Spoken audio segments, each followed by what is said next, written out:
Hello, everybody who is watching. It's been a while.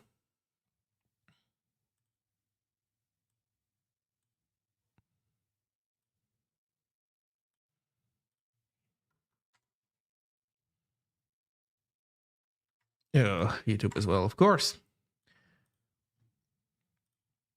Oh, I pressed the wrong button.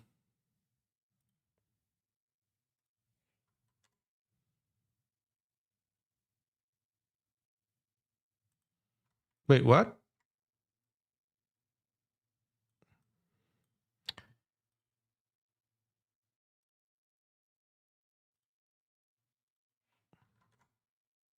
Okay.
Everybody, so a small fry, you should really not stream your screen when dealing with auth.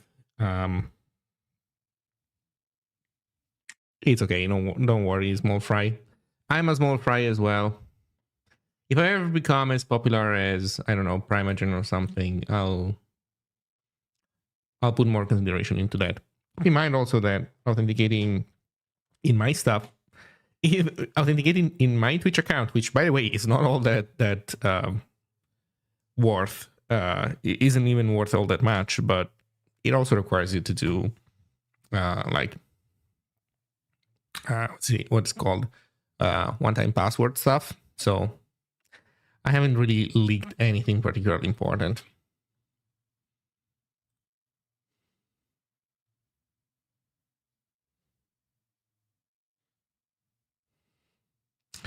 Cash Wasabi, hey Christoph, will Async IO be in the August release? I think the answer is no, or maybe yes, but partially. Hey, Rocco Rager, hello. So let me put it this way: Async IO, for Async IO to be like fully released, it requires a rewrite of a bunch of systems of pieces of the standard library. And it requires writing the implementations of the event loop for a bunch of different systems. And I believe that right now, the event loop, which, by the way, guess what? We don't have to guess. We can look at the source code. We can see what Andrew has, but I believe he only has stuff for x86 64 Linux or Linux in general. In any case, I'm also writing a blog post on this. So the reason why I'm trying this stuff is because I'm on Linux.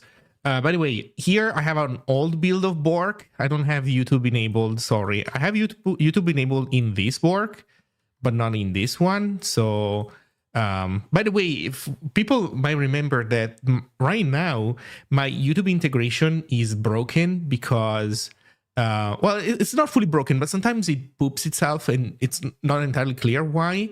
And it's something to do with the HTTP client, which, by the way, it's also getting rewritten. So it's going to be, I think that this new async stuff is going to finally, I'm going to say fully solve every single issue that we had related to like higher level networking.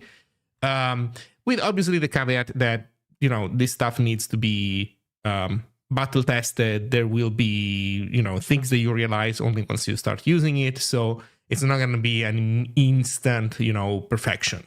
Things take time, but still it's going to be awesome. I do feel that when it came to the past, we were kind of stuck with status quo because we had some alternatives, but none of them was perfect.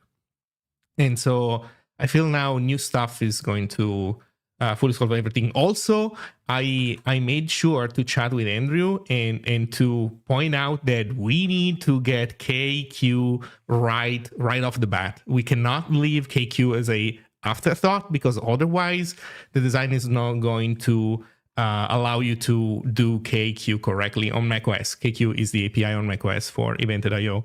So hopefully we're going to get also that correct right away. So Big Monkey Man, hello. Cyberfart, hello. Cash Wasabi. Oh, Cyberfart, thank you for the Prime resub. Thank you. Okay, so I've just built a copy of Zig in a funky branch called Async I demo. I have a gist from Andrew where he demos this stuff, and maybe let's see if we can make it work actually. Let me look at the commit log for a second. So rename go to async detached, revert SCD thread pool for now. Oh, is he reverting this one? Do I have GLP? What do I have? Git log -p. So we can see also patches. Fix async detached. Okay.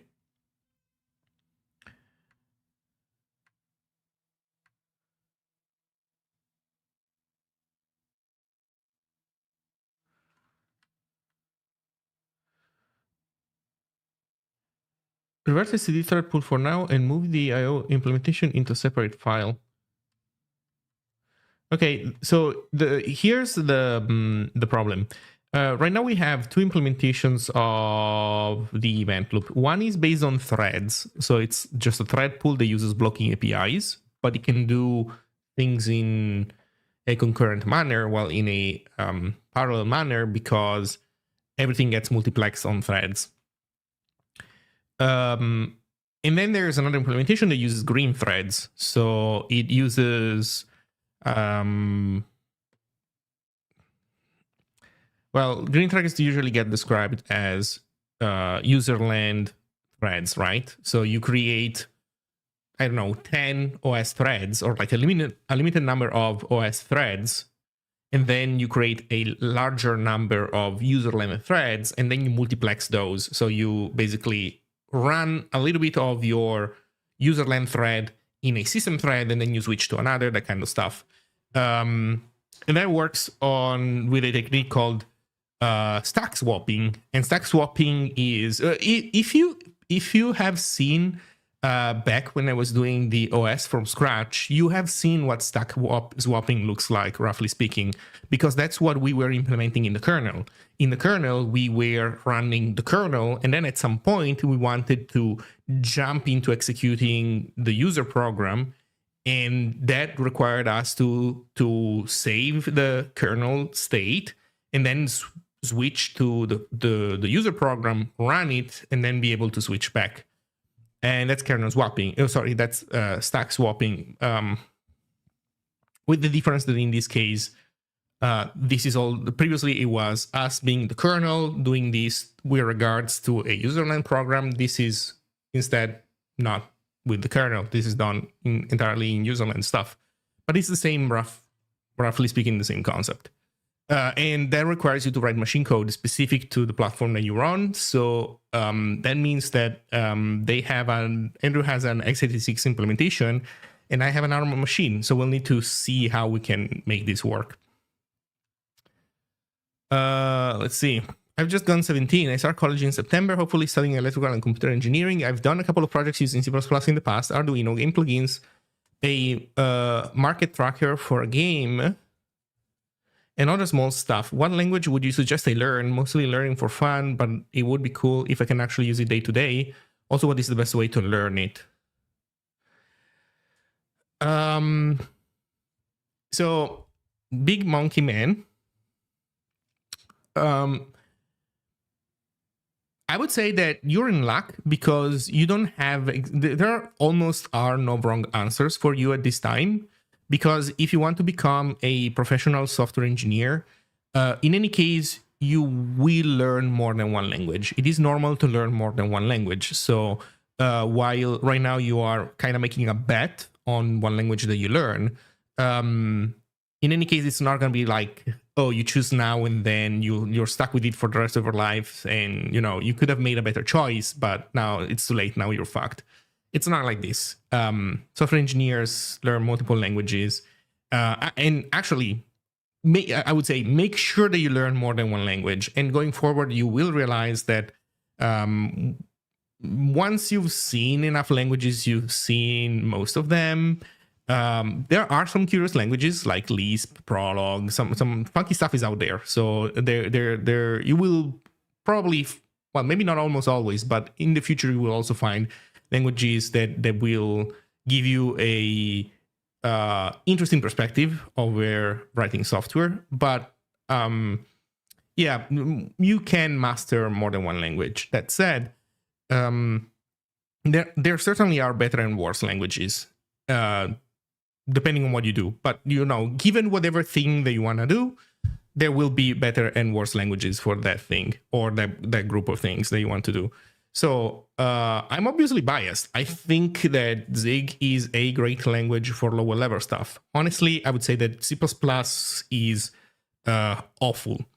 That said, C++ is used a lot. So today you will find that, let's say that you want to find a internship at a game company 3 years from now, chances are that they will be doing either, sorry, chances are that they will be doing C++ or, I don't know, C#. Maybe they will do something higher level. But if they are doing anything with a lower level language, it's going to be C++ guaranteed. The problem with C++ is that it as a lower, within the group of lower level languages, is the one that really keeps you the furthest away from what the platform is actually able to do. Like, there's a lot of abstraction and complexity in the middle, and it makes it hard to see exactly what's going on and understand what's going on. You have C++ gurus out there that know things about how C++ works that take tens of years to master. And that sucks. A language shouldn't be that way. I personally find it very off-putting when you have to focus on the intricacies of a language instead of, you know, actually making the machine the optimal thing. And I feel like the Zig makes it easier. That said, that's an opinion. Maybe it turns out that you use C++ and it fits your brain like a glove, and you run with it and you have an awesome experience. If that's the case, cool. But for me, that's not the case at all. So I'm more in the camp of people that prefer simplicity over what C++ offers. And so I would generally recommend Zig. Let me put it this way. If you decide to not do C++ and decide to do C instead, you definitely want to do C and Zig, not just C. And I would even say that if you have enough time, you start with Zig and then you learn C as you need it, because C also has some bullshit in it. And I think that you will have a smoother learning curve using Zig than using C. That said, Zig is a new language, so and now I'm basically moving towards the second half of your question, which is what's the best way to learn a language, my recommendation is twofold. One is obviously you want to work on your own personal projects, but also try to participate on open source. That is a good way of getting experience using a language. Not because open source out there is, open source software is not perfect, like any other software, but it's kind of a, I don't know, like a global gym for software developers. You can get a ton of practice with open source, and you can help people as you do it. So it can be nice. And it also helps you understand social dynamics around the creation of software, because those are important. And understanding how to send a PR, understanding what people care about or not, or like why your PR is not being merged, etc. It's a very good skill set to have. When I first sent my first PR, it was to a project where I sent it the PR, but I targeted the wrong branch, and then the owners of the repo pointed it out and got slightly pissy at me, and I immediately reacted bad and said, well, you know what? If you don't want my code, then fuck you. I'm not gonna do anything else. You don't want to stay there forever. You want to be a better human than that as you go forward. So that's my recommendation. And sorry, point number one. And point number two, join an online community. There's a Zig community, but there's plenty of C++ communities and other languages, and socialize with people not necessarily within the realm of an individual open source project, but also join a community of people that are using your same language. And that way you can see, basically, well, you can learn how to write the language in a more idiomatic way. They can help you, get unstuck when you get stuck with something, or teach you like a more clever way of implementing something. And vice versa. You can also help others, but it's also another opportunity for socialization. So with the Zig community, we have this thing called Zig Days that we are trying to organize right now, which are Zig.day, which are like in-person events. And basically you join the event and you spend an entire day programming with Zig. There's not a ton of those yet, but by the way, for people here who are watching, if you are somewhere near Portland, that would be in Oregon, right? So yeah, well, in any case, anywhere, if you're at a location where you can reach Portland without too much difficulty, I think Andrew is organizing one for August. So we're gonna announce it soon. I actually have to do a call with him to show him exactly how to enter new events on Zig.day. So yeah, social stuff.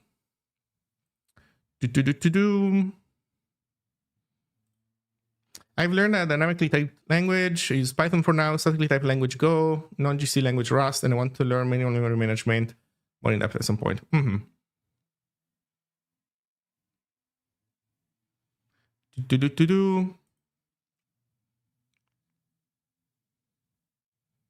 Hey, Toggle.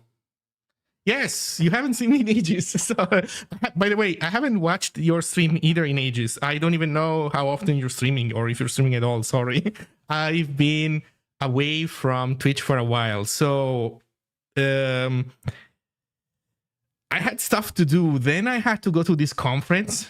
And I wanted to give a talk here at Systems Distributed. By the way, these are photos from the actual event, and it was in a cinema. It was very nice. Also, they had this thing where this was not organized directly by Tiger Beetle. This was organized by the people that own the location. Can I zoom on this image?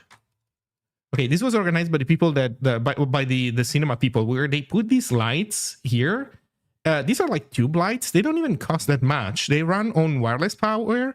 And if you don't put them super bright, which is the case right now, like these things can go way up in intensity compared to where they are or how they are set right now. And they last pretty much an entire day. And I thought it was such a nice way of adding, visual impact to the stage in such a simple way. Although, to be fair, this is already kind of too complicated for me to pull off on my own, because that would mean, well, first of all, buying, and then second, moving around 1, 2, 3, 4, 5, 6, 7, 8, 9, 10 tube lights. My productions that feature only me require even more simplicity than this. But yeah, I'm gonna put them all in my room. But yeah, if you have a few people helping you, yeah, this is easy. Anyway, this was nice. The problem is, giving a talk there was like giving birth. It was hard. So I focused on that stuff for a while. And then I gave the talk. Then I had some time I needed some time to recover from the whole conference event. Yeah. I mean, well, maybe not exactly, but it was hard. And then what else? And by the way, I think let me see if they actually scheduled it. No, come on, browser. So as long as I'm writing not too much, it allows me to go to the website itself. But if I tap too much, it starts sending me even deeper into that. Can I switch to the Zig Showtime account? There we go. Okay. AI makes you slower. Oh. Did they schedule? Oh, they haven't scheduled talks yet. Okay. Well, in any case, so this was it. And I'm back. Oof. Oh, and then I had internet problems. I tried to do a Zig Showtime episode and I couldn't because my internet was busted. And so I had to talk with the ISP, but they seem to have fixed everything. And now I'm back online, I guess. Togglebit was looking for a new project to work on. Wait, did you finish Anathema like completely as I was while I was gone? I mean, well, I guess you did. Yeah, I mean, you were pretty far along. It is cool. You know what? You should do, okay, you decide, but you know what? It would probably be more polite to have the discussion in private. But I do think that you should consider doing a Zig Showtime episode on that. It is a cool project. I know it's not Zig, and I know there's Zig in the show title, but not everything is Zig. And yeah, I think showing off some of the things that you did could be cool. I think people would appreciate that.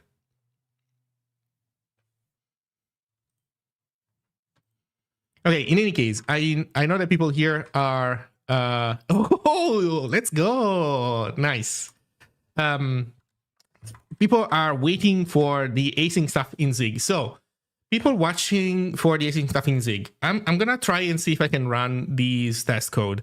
I think the only problematic thing for me is going to be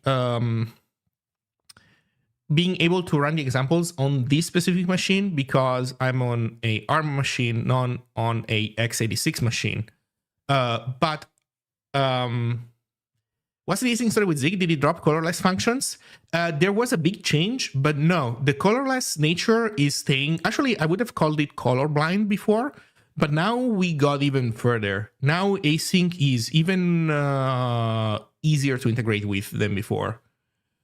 Async question, what are the biggest unknowns for the new design? What might be tough to implement? Oh, there is definitely one answer to that. So I'm writing a blog post on this, which I still need to edit. I have a bunch of review comments that I got internally that I need to integrate. But here's how it works. So I'll take a stroll through the blog post that I'm writing so to answer both your questions.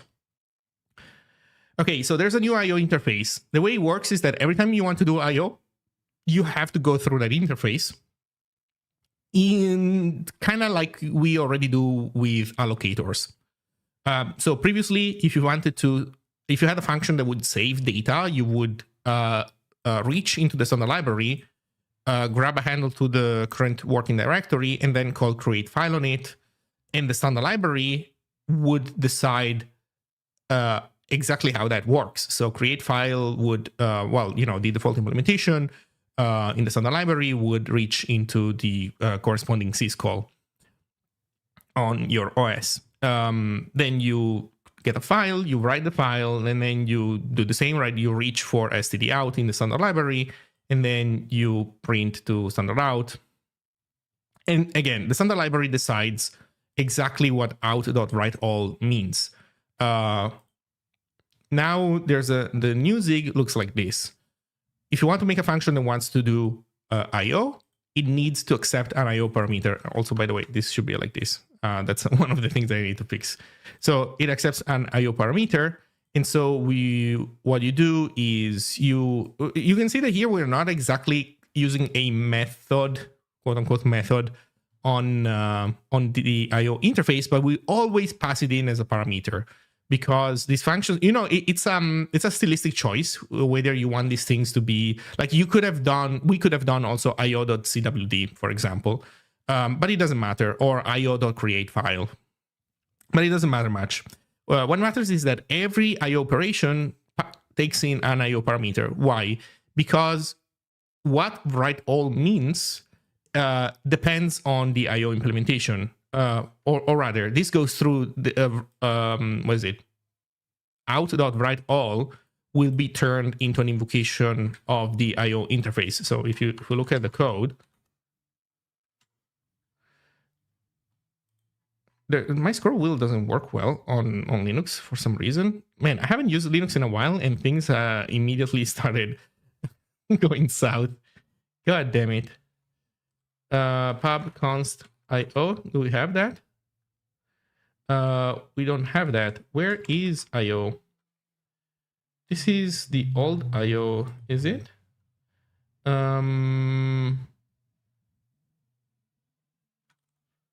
Oh, go to definition. Oh, there we go. So this is the vtable. So this is, okay, so these are the callbacks that you see. So for example, let me see, async await cancel. Well, you see now, what does it mean to create a file, open a file, do read, do write, even looking at time.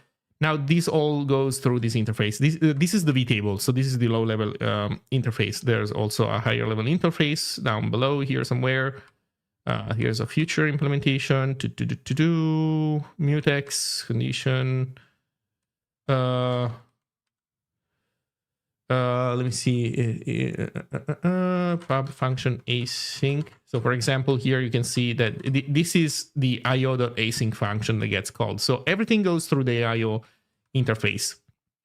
And that means that the concrete implementation of IO can decide what it is that we do every time we ask to create a file or write to something.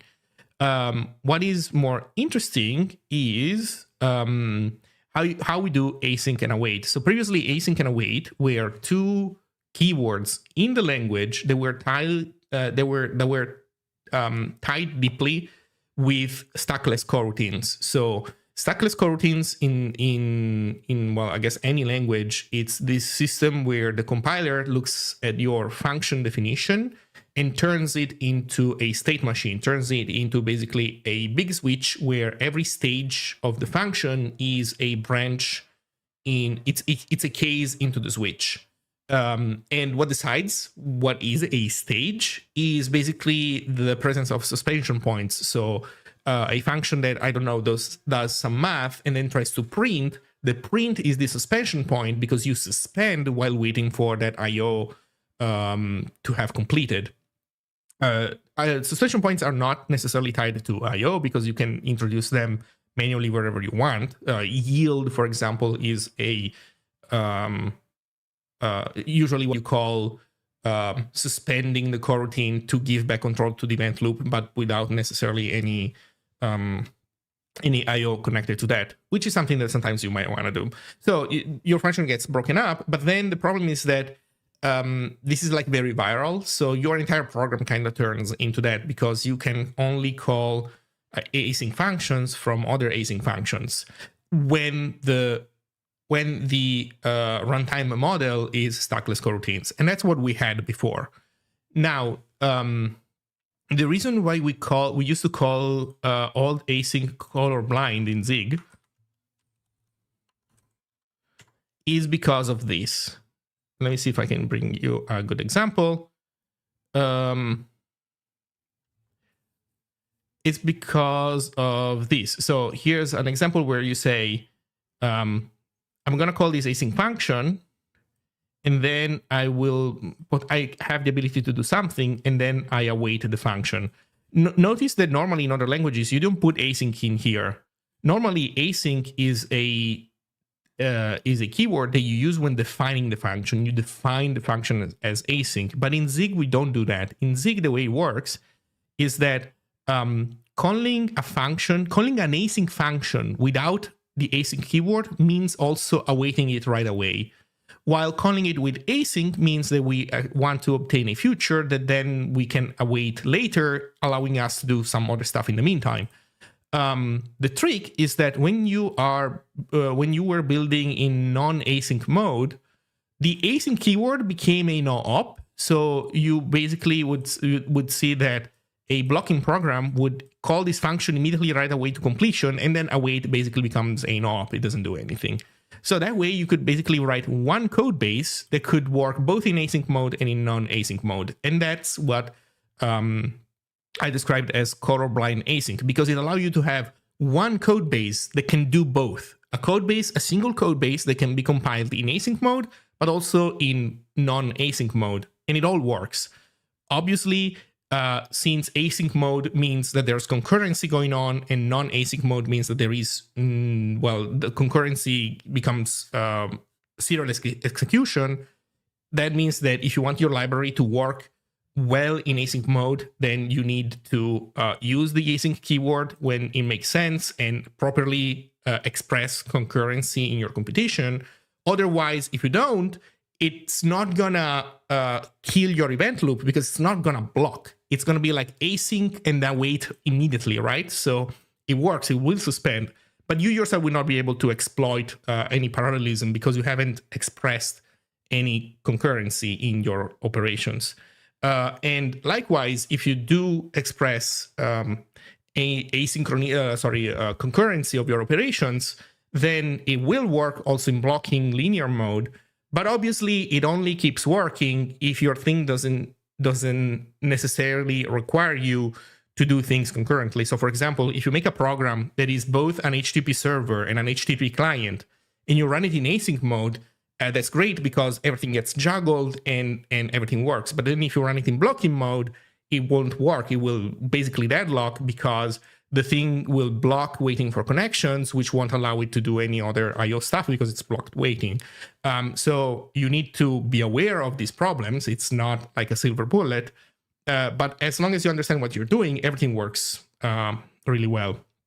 Okay, so this was the status quo. And it was nice because it solved, basically the function coloring problem is like two problems in one. One is code bases get duplicated. And you can see that, for example, in, I don't know, many languages like, I don't know, Redis, Python, async, where is it? They have async IO Redis. And that's different than Redis. So there's a normal Redis client, which is maintained by Redis Incorporated. They bought it a while ago. And then there's Async IO Redis. And this one is maintained by Jonathan Slanders. So these are two different projects. And they are wildly different inside. Well, they're not just wildly different inside, but they have this fundamental problem that one has these async func. Wait, do you say func in no, you say def, right? Async def. Man, I haven't touched Python in so long. Okay, thank you, everybody. Yeah, you have this async def foo, and in the other one, you cannot have async. You have to do def foo. And in Python, you don't have anything that allows you to toggle this on and off. Or, well, rather, I'm sure there must be a cursed way to try and get something like this, but it's like unfeasible, I suspect. So that's part of the coloring problem. I think that the same applies to many other languages, including Rust, I believe. I think every time that people complain about async in Rust is because they are somebody who does not want to use async, but then they see a library that they want to use, and the library does use async, and so for them to use that library, they need to opt into async. And I don't think they have the ability to, turn off async into that function. Into that crate. But name it. Every language is like this. The languages that aren't like this is because they're doing something different. So, for example, JavaScript is not like this because everything is async by everywhere. Like you're in a async ecosystem no matter what. See you later, Toggle. Have a good dinner.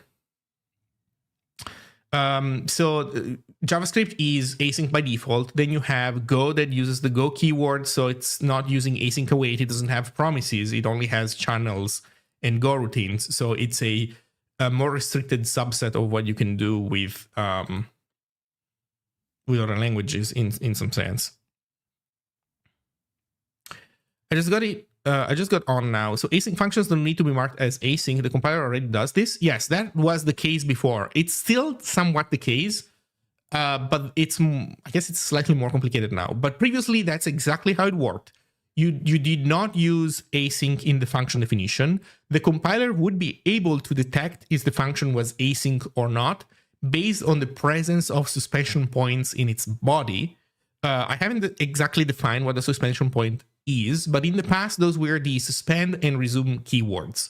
That's and by being present in the body means that either the suspend keyword is in the body or you are calling a function that in turn has suspend in the body, roughly speaking. So that means that a function in Zig isn't statically like in the source code. Well, it is statically known because for every compilation but it's not marked in the source code whether the function is async or not. And so that allows you to flip-flop between one thing or the other at a source level. And these languages don't have that possibility because they have keywords that get put in the source code and you can't toggle them on and off easily. That is part of the problem.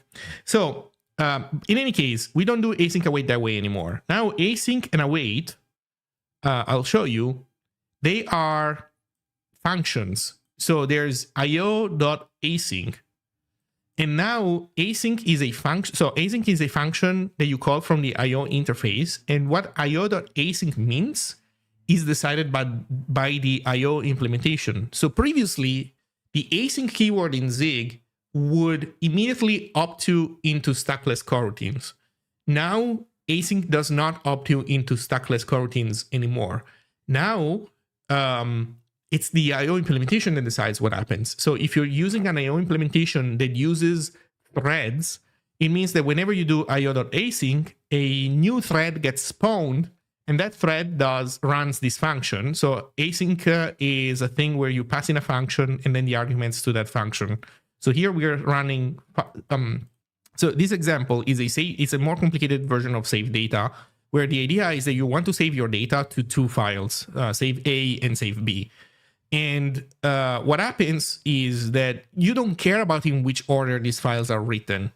These are the assumptions for this example. So for you, it's fine to write them concurrently, even though you kick off first A and then B. Actually, if B ends up being written first and then A second, it's fine with you, or it's fine with us. Or if B gets created first, right? Because first you create the file, then you write to it. So maybe you create the file, you create B first, but then you create A, but then you write to B, and then you write to A. All this stuff is fine. This is not always the case, obviously, right? If you're using a database client, for example, things need to be written in order, or at least some things need to be written in order. I think most of the time, everything needs to be written in order. Maybe there are some special cases, but you get the idea that not everything can be done out of order, but some things can. That's the point of concurrency. Expressing concurrency means that you express in the source code that two things don't have to happen one after the other. They can happen in whatever order. And that's what io.async and future.await do. So, so this is the new version.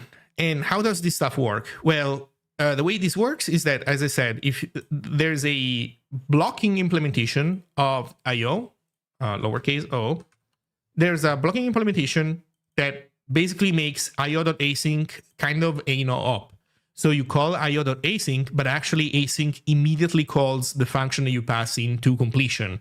And so this future is already run to completion before we move to the second one. That's the blocking implementation. And notice that you don't have to change a line in this code. This still works. Then you can have a implementation that uses a thread pool. And then, as I was saying earlier, the thread pool implementation, whenever you call async, can decide to spin up a new OS thread and then run this in the OS thread, maybe even using blocking IO operations. Then there's another way in which you can do this, which is green threads, which is also what Andrew, as I was saying earlier, implemented for x86 64 Linux, because this stuff is platform specific, well, architecture specific, also OS specific, but also CPU architecture specific, because you need to do stack swapping. And for people who have seen my OS from scratch videos, well, live streams, stack swapping means that you need to save the CPU state, you need to save your current stack somewhere, and then you need to you need to set the stack pointer to a new stack, set all the other CPU registers to what they were supposed to be, and then jump into the execution of another piece of code that uses that stack. That's what Go does, for example. So that's green threads. But then there's a third implementation that is probably coming. It's not guaranteed yet because it requires to accept this proposal. But this proposal seems very solid to me. So I think this proposal is pretty much almost guaranteed to be accepted, in my opinion. I don't see any big weakness with it. Maybe it will be tweaked. So I'm not saying that this will be accepted, verbatim as is. Maybe Andrew or somebody else in the core team will find some issues with some relatively minor detail, but this whole idea will probably pass. So what does this mean? That if this is accepted, then when you call io.async, even though it is a function, it's not a keyword anymore, but the previous transformation that they mentioned will happen again. So io.async will, well, not exactly io.async, but more specifically, one of the other IO functions will have a suspension point inside, which will virally change the calling convention of save file, because save file will be turned into a state machine. And then basically all this stuff works how async await used to work, roughly the same way as it works in JavaScript or Rust. More or less. And so these are all transformations that the compiler can do.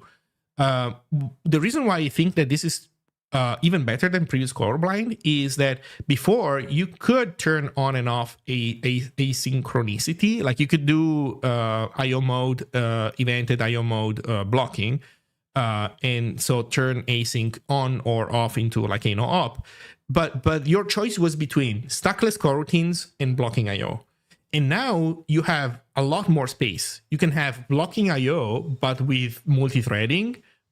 You can have green threads, and all these options, like everything except stackless coroutines, does not have a viral property of changing the calling conventions of all your functions and turning everything into something super weird. So, for example, if you do green threads and you get a panic, the stack trace will show you something that makes sense, because you will see, well, this stuff I think has yet to be fully implemented. Actually, you know what? I might be wrong. Maybe this is already implemented. But I think that the fact that you have a real stack means that we will be able to show you the backtrace that shows you the list of operations that happen into that function in a way that makes sense. If anybody here has ever had to debug stackless coroutines, when you look at the backtrace of a stackless coroutine, of a program that uses stackless coroutines, it's a mess, because you keep jumping in and out of the event loop, and you don't really have a stack because you don't have a stack. Like, you don't have a stack trace because you don't have a stack, and because everything is weirdly put into memory and control flow jumps left and right, which is not the case with green threads. So it's gonna be super good. To answer one question that was asked that I don't remember who asked. Where is it? What might be tough to implement?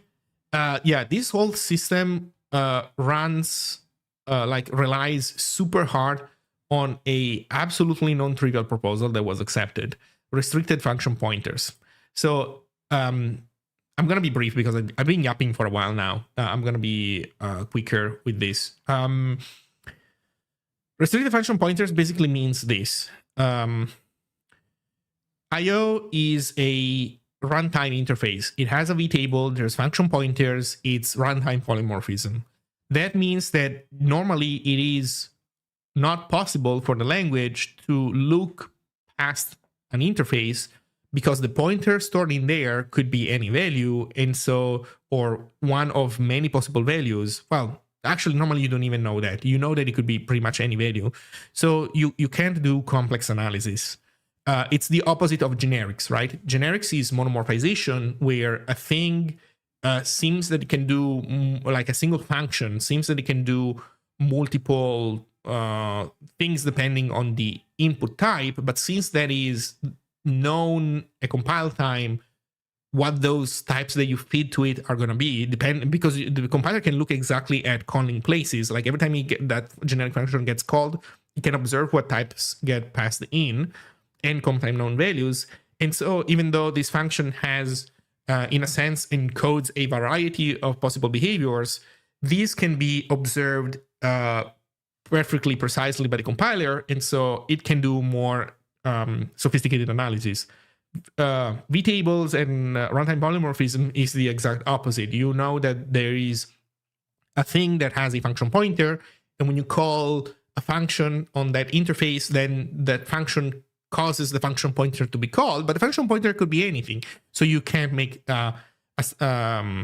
normally you can't make analysis based on that, well, past that function pointer. Restricted function types is basically a way of tagging a function pointer type. So let me see if I can find it in this example. Somewhere there's supposed to be a keyword that tells you that this is. Oh, I think this is the version without the keyword. Show me the keyword. Yeah, so that's the version. So instead of doing, look, this operate function is this generic like this anonymous function pointer that could be anything. Instead, it's a special type. It's called it's tagged with restrict callees, and so that means that whenever else you want to create an instance of this vtable where you fill out this function pointer, you have to also use the, let's say, corresponding built-in, the yin and yang of this built-in, that basically allows the compiler to know that, okay, this vtable will have either this or this function pointer at runtime. And so the way this will work is that if you're, so conclusion, what is the reason for doing this and what is the expected outcome? The expected outcome is that if you only have one instance of IO in your program, which is what you probably should have almost in almost any case, then even though it is encoded as a vtable, you will get devirtualization. So it means that all these virtual function calls will be turned into statically known function calls that can be subjected to inlining. Devirtualization of function calls is something that optimizing compilers can already do. Like if you make a release build of something, LLVM knows how to devirtualize functions in certain situations. The problem is that, like all optimizations, it's not guaranteed. Here, this feature makes sure that this is guaranteed at the language level. So there is no way that this is not going to happen. So if you only have one I/O implementation in your program, your stuff gets devirtualized, so you get better performance. If you have more than one implementation in your program, so you have maybe, I don't know, blocking I/O somewhere and then green threads somewhere else, then you will not get devirtualization anymore. Because devirtualization, it's kind of like you're doing monomorphization at that point. So it would mean that you have two copies of your entire program, one specialized for blocking I/O, one specialized for green threads, and you don't want that. That's a ton of code bloat. So you will still have runtime function calls. So yeah, like jumps into the function pointer, but the compiler will still be able to do analysis and obtain information necessary to make this whole thing work, especially to make, I think, green threads rely on this a ton. Also stackless coroutines. Anything where it's important to know how much memory a function is going to need to run. Green threads needs the compiler to know how much memory a function needs to be able to run. Stackless are actually the same. So this is the non-trivial proposal that all this stuff hinges on. Without this, it would still work. Everything could work as is designed today, but the performance would be problematic, because it means that if you have blocking I/O, then you're like simple blocking I/O, you're printing hello world, then it means that your hello world wouldn't be able to be this when it comes to the actual machine code output, it wouldn't be able to be as simple as it can be today. Like you wouldn't be able to do a hello world that is competitive with the standard C hello world, because your hello world would have to go through a function pointer, and that sucks. So if this doesn't pan out, I think the I/O strategy will need to change. But everybody seems fairly confident that this should be fine, so I wouldn't worry too much about it. Any words from Beetle or Ban on the potential breaking changes for the async I/O? Anything related to writer and reader? Oh yes, I mean, WriterGate has already happened. So reader and writer got broken. WriterGate. Oh, that's a follow-up thing. Where's WriterGate? I guess WriterGate got merged a while ago already, huh? But in any case, so writers and readers got already changed, and more changes are coming. So more breakages are coming. So yeah, they'll have to do some work. Look, this is some people in Discord were pointing out that this is job security for Zig developers. We're already thinking about this. No, we're not. But it's part of life, right? Some improvement gets into the language, and then if you want to opt into it, you need to conform to the new system. Yes, Tiger Beetle has their own version of I/O already. I cannot make guarantees, but I do suspect that they will want to conform to the new I/O, which doesn't necessarily mean that they will want to drop their own in-house abstractions. Maybe they will want to keep them in place because they encode what they want, like their own semantics, more precisely. But I do think that they might want to have their I/O stuff hook into the new Zig I/O stuff. Well, I mean, to some degree they will have to also, because the old I/O stuff is going away. So I don't know for sure what they will want to do, but this whole new system is a huge improvement over the past. So it's good stuff. They should upgrade. Also, even just with the reader writer stuff, man, where's WriterGate?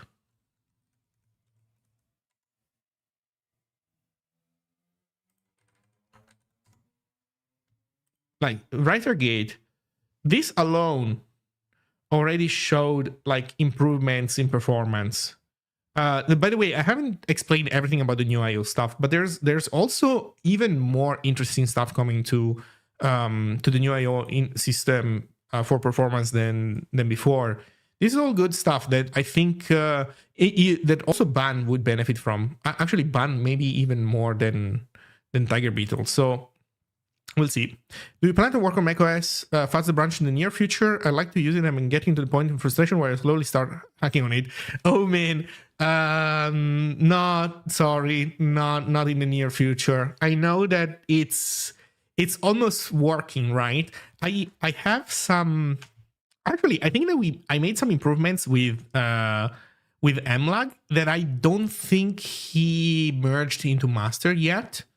So, but it's been a while. I'm not even sure if he remembers or if those changes bit rotted into oblivion in the meantime. But because I think that we got it mostly working. But then I saw Andrew recently try to demo. I mean, if you saw the roadmap 2026. Fuzzing also regressed a little bit on Linux, so I mean it's just not close enough to being ready, and it's too much work. I'm sorry. I have other stuff planned for until the end of October, so I'm sorry I can't do that. But it's coming. It is coming also because AFL. So I guess what you could do in the meantime is use AFL. I don't know if you saw it, but there's a Zig AFL kit that allows you to integrate with AFL. And some people are using it, like Rock is using it, for example. That said, AFL has regressed horribly because of LVM. At least in version 19. I don't know if in version 20 they have fixed it back again. But yeah, fuzzing is in a bit of a shitty situation right now. Like overall, not specific to Zig. Like worldwide, it kind of sucks. Well, maybe not if you're using libfuzzer, I guess. But yeah, but we'll get there. We'll definitely get there. We're gonna make a ton of noise about fuzzing. Unit tests are for losers. I have already. I know already what the blog post title is gonna be. One assert is worth 1,000 unit tests. That's gonna be my blog title when I write it. Okay, sorry. Let's. I'll go back to the presents fast. Okay, so I answer this one. If two libraries use two different implementations of the runtime, problems also arise. In this case, well, previously this was not a problem because you were, or rather, it wasn't and wasn't. It wasn't in the sense that if you used the standard library event loop, then you were fine. But sure, people they did come up with different runtimes, and so if you wanted to use something that tied itself to a different event loop, then you would have two event loops running in your program with all the good and bad things that come from that. So that's to the extent that it was a problem. With the new interface, this should not be a problem because if everything uses the I/O interface as they should, then the application author, right, the programmer at the top of the programmer pile, decides what the implementation should be, whether it should be one of the ones in the standard library or one that they made themselves or one that they downloaded from a Zig package. Whichever way it is, they decide what the implementation is, and then all the other library code is expected to use the I/O interface. So the restriction here is that you need to abide by what the I/O interface wants you to do, but if the I/O interface is good enough, which should be, then you get the ability to choose whichever runtime you want, whichever event loop you want at the end, when you're like the top dog, basically. At least with Rust, you can block on anything that's async. Oh god, yeah. But the problem with this, so C# also allows you to block on async tasks. But the problem is that blocking on stuff is a recipe for deadlocks because, well, first of all, it's like it's inherent. It's a runtime smell. Like there's something wrong with how you're like gluing your code together, but also you're stealing a thread from the event loop, and if the event loop doesn't know that that's what you're doing, then you're then you can starve it from threads and you can end up with a deadlock. This was one of the issues that I had with C# in the past. I found this stuff abhorrent about C#. Why Go and not Rust? I wrote this blog post where I was praising Go because, in my opinion, it was like a saner C#. Little did they know at the time that they would implement generics and then reintroduce back the entirety of the, I don't know, circle jerking that the kind of stuff tends to make people want to do. But this is what basically what happens when you do something in C#, depending on the execution context. So like you're making a .NET Core web app, and you do, I don't know, get data async.result. Can it deadlock? Yes, if high load. Otherwise, it won't. In library code, it depends on the caller. But in a console app, it will not deadlock because I guess the implementation of this thing does something different. Maybe this spins up a new thread dedicated to blocking here. Maybe this one doesn't. I don't freaking know. Or maybe no, maybe it spins up a new thread and gives it to the event loop to use, and this one doesn't.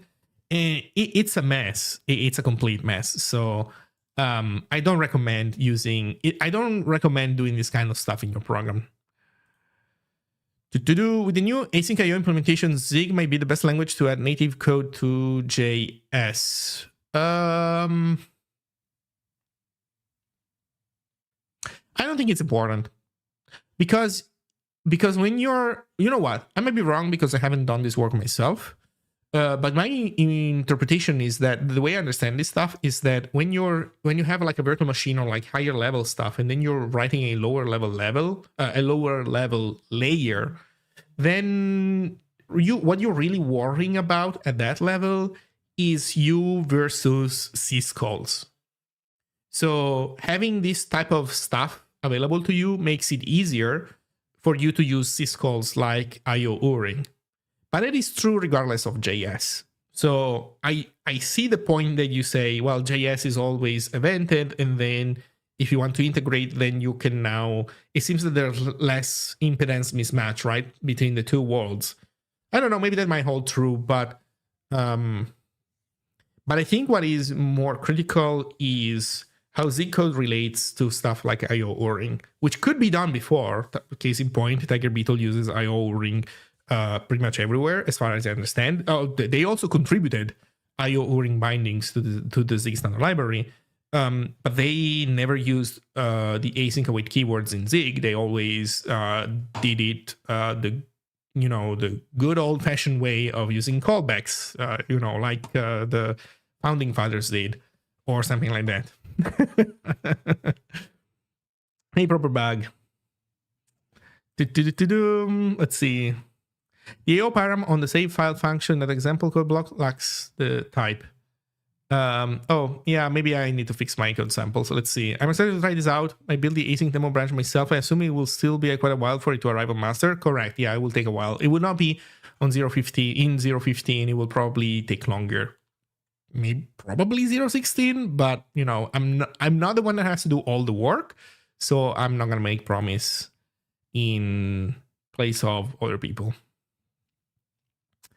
How will std debug print work with this new implementation? Since it won't take an IO param, we'll have to spin its own internally chosen IO implementation formatics or stdr. That is a good point. I don't know. It's a design choice. Let me try to think about it briefly. Let's run through it mentally all together. So you could say that std debug print stays the way it is right now, and basically it just writes using blocking IO to stdr, because I mean, it's debug printing, right? So the whole point is that this is not a type of printing that is necessarily going to be, it's not expected to remain in the application when, at the very least, when not built in debug mode. So it's not meant to be used for serious printing. So you could decide to leave it where it is and just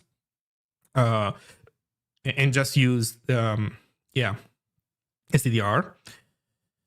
An argument against this stance would be that if you do promise to have all I/O go through the I/O interface, then you might want to also have this go through the I/O interface, because that would allow the I/O interface also to inject special behavior, for example, when running tests. And you lose the ability to inject that behavior. Another point that we haven't really talked about, also because this has not really been a direct design focus right now. Like, there's a bunch of other interesting things about I/O that we have been talking about. But having an I/O interface that does everything will allow you to have some kind of, debug implementation of everything I/O, where maybe not necessarily debug, or maybe debug also, but something that maybe does mocking for file system access, for example, right? So you have an application that wants to look into a directory and scans for files, something, I don't know, maybe like a static site generator. And if you don't have the ability to do mocking, which generally speaking in Zig, you don't have an easy way of doing mocking, then any test of that kind will require you to have actual files on disk and then run the test. But if you can inject a different I/O implementation, then in your test, you could use some I/O implementation that used a virtualized file system, where you just, in your test code, you specify that only this directory, only this file exists, and this file contains the following bytes, and you specify everything in the test. And now you run the test. The test doesn't have to access the hard drive, so it will run faster. And then you're, perfectly in control of everything. So this is also another positive aspect of being able to run everything through a resource that you're able to inject from the caller. Case in point, guess what? Zine has a test suite that never succeeded, probably even once. If you go to the Zine repository and you look at actions, interesting. Some succeed, but most fail. Why do most fail? Let me see if I can show you why they tend to fail. Let's look at this one. Maybe here I messed up something else. Yeah, let me see this one. Yeah, look at this one.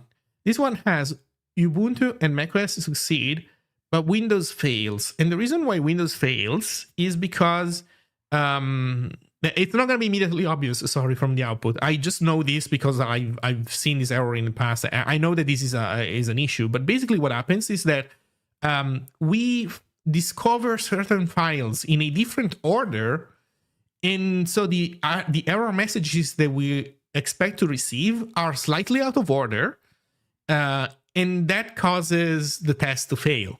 And that has to do with the fact that polling, like scanning for files, is non-deterministic. You don't know in which order those files will be found. And so macOS and Ubuntu and Windows do different things. And so, if you conform to one, then you will break the other. So for this to work, I would have to, whenever I'm scanning things, I would have to sort things. And sorting would make everything stable. But then it would be a performance hit, because sorting is not necessary for correctness in Zine. It's just necessary for my tests. So this is the problem that I wouldn't have if I had the ability to mock the file system. This is not the only solution. Obviously, sorting is something that you could toggle on and off conditionally, depending whether you're doing a debug build or a release build. And maybe there is an argument to be made about having Zine behave in a more deterministic manner. But, at the same time, static site generator, not a database. Even if it isn't perfectly deterministic, maybe it's not the end of the world. I don't know. Maybe I'll change my mind once I receive enough bug reports that I will have a hard time reproducing. I don't know. In any case, this is the idea. I've seen the recent video about Zig, but I didn't quite understand how actually use work with async awaiting Zig. Yeah, it's a complicated subject. I'm writing a blog post on it. There's going to be more information in the future. Also, this is not fully confirmed yet, but we are running Software You Can Love Vancouver in 2026. And if it does run, I will probably run a workshop on how to use async await, for those that are interested. That said, you don't need a workshop to get this stuff working. You just need to, sit down and bang out enough Zig to get used to it. Yep. Okay. Can we get to the present? Simple hello world will remain to be a debug print, right? Not guaranteed. I don't know what the answer to that question is going to be. It's debatable. I think you could do either way. One way maybe will be more preferable than the other, but we'll see. Michael once said that they were happy with callbacks, similar to libxcv. In the end, callbacks provide better performance too. So I get it.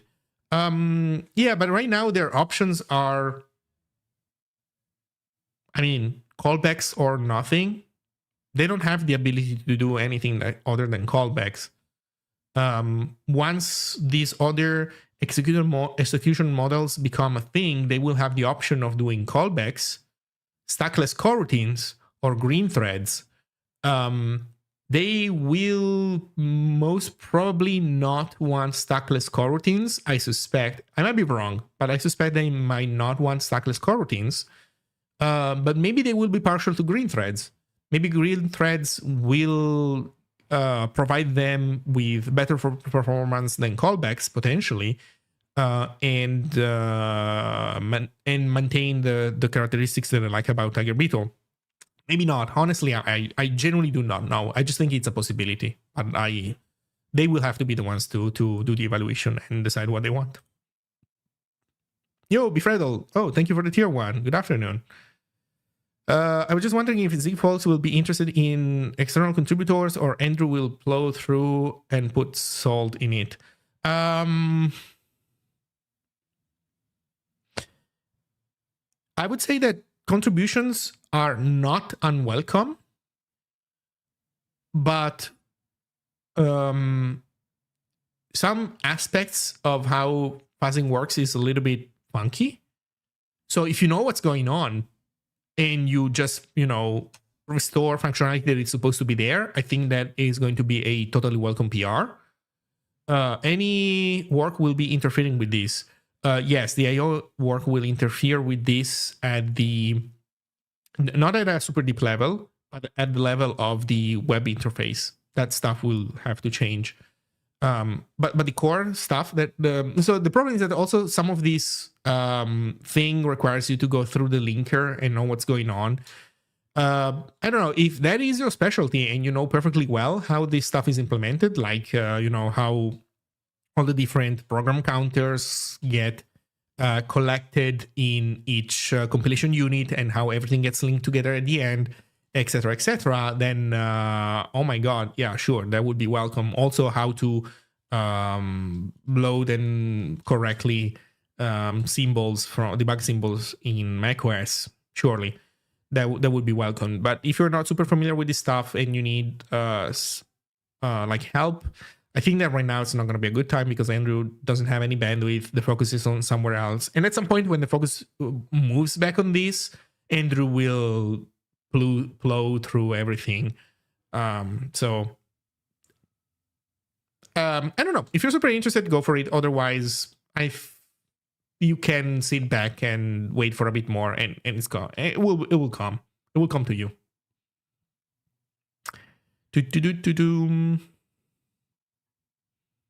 Okay, there we go.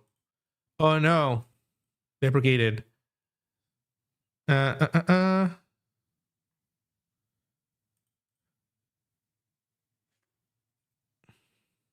Watch party for better software conference in Discord.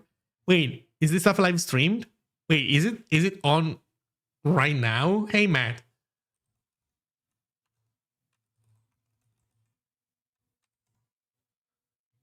Oh, it's tomorrow. Live on Twitch.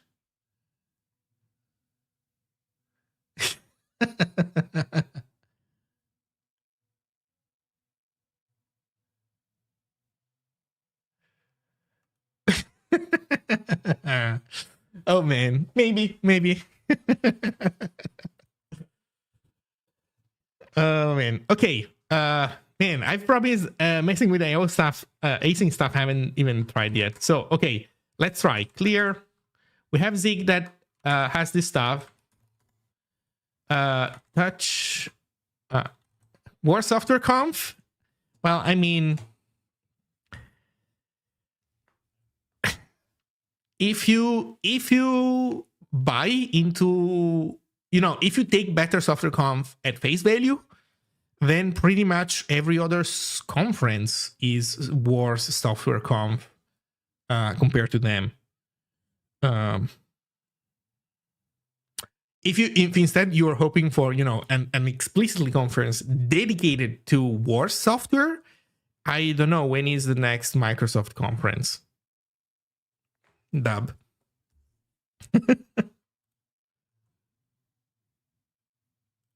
Am I running Linux? Yes, I'm running Linux, among other things. Okay, so this is the gist from Andrew. Copy. Async.zig. Okay. IO, std.io. Okay, let's see if this works with the thread pool implementation. Actually, do we have this? Is this working? By the way, ZLS obviously is not up to date. So ZLS has no idea what's going on. And especially ZLS is not used to async not being a keyword. Async previously was a keyword. And now it's not a keyword anymore. In fact, Andrew originally had to do this to make it work. But now that it's not a keyword anymore, it can be used as a function name. So what's it called? So if this works,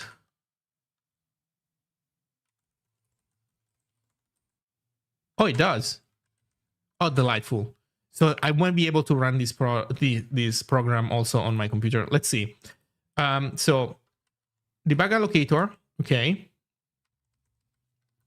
Thread pool, because the event loop like this one that uses green threads doesn't work on ARM. So I would need access to an x86 machine or some kind of virtualization to make this work. Let's see. IO is threadpool.io, so you get the IO interface from your implementation, and then this calls async for calculate sum from 0 to 100, calculate sum 100 to 200, and then it calls process text file, which tries to open files. Okay, and then, oh my god, how much stuff is going on here? Also, it depends on files that I don't have.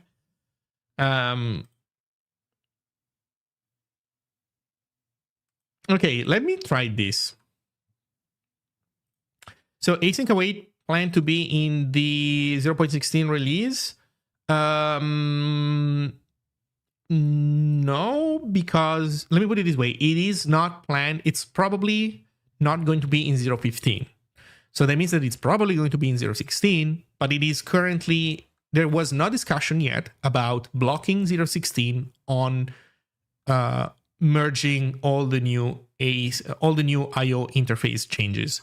So until the discussion happens, it is not guaranteed. So it could be possible that 0.16 comes out without the IO stuff. That said, I would say most probably yes. The IO stuff will be merged after 0.15. So there's also on zig.dev a thread where Andrew posted an async snippet that we can maybe try and run ourselves, which should be easier for us to understand.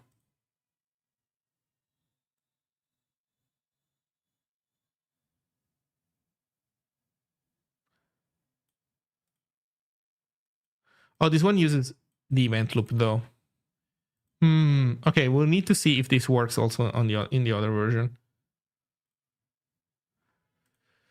You know what we can do? Maybe we can restrict this to just doing this. So we comment this stuff out for now. We comment this stuff out for now.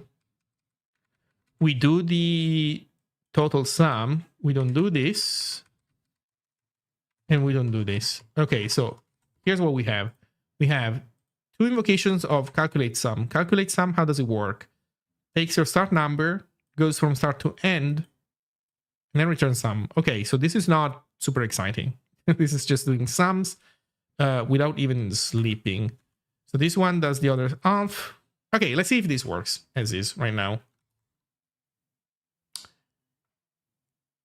What? Oh, right. Right, I have a ghosty tab open. That is interesting because I also have tabs in my window manager, but I guess I'll go with different tabs in the window manager. Yeah, now ghosty has tabs, so I need to decide what to do with regards to that as well. Okay, test Zig 1 run async.zig. Use of undeclared identifier debug allocator. Oh shit.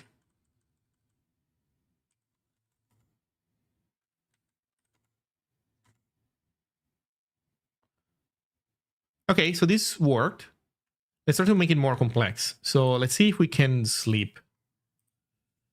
I think IO has sleep in it. Let me see. Yes. Clock ID. How do you get that? Andrew had some sleep in here. Oh, sleep duration.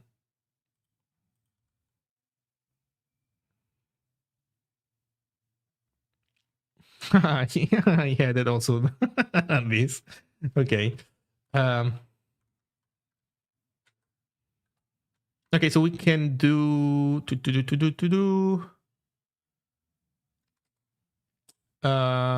so calculate sum.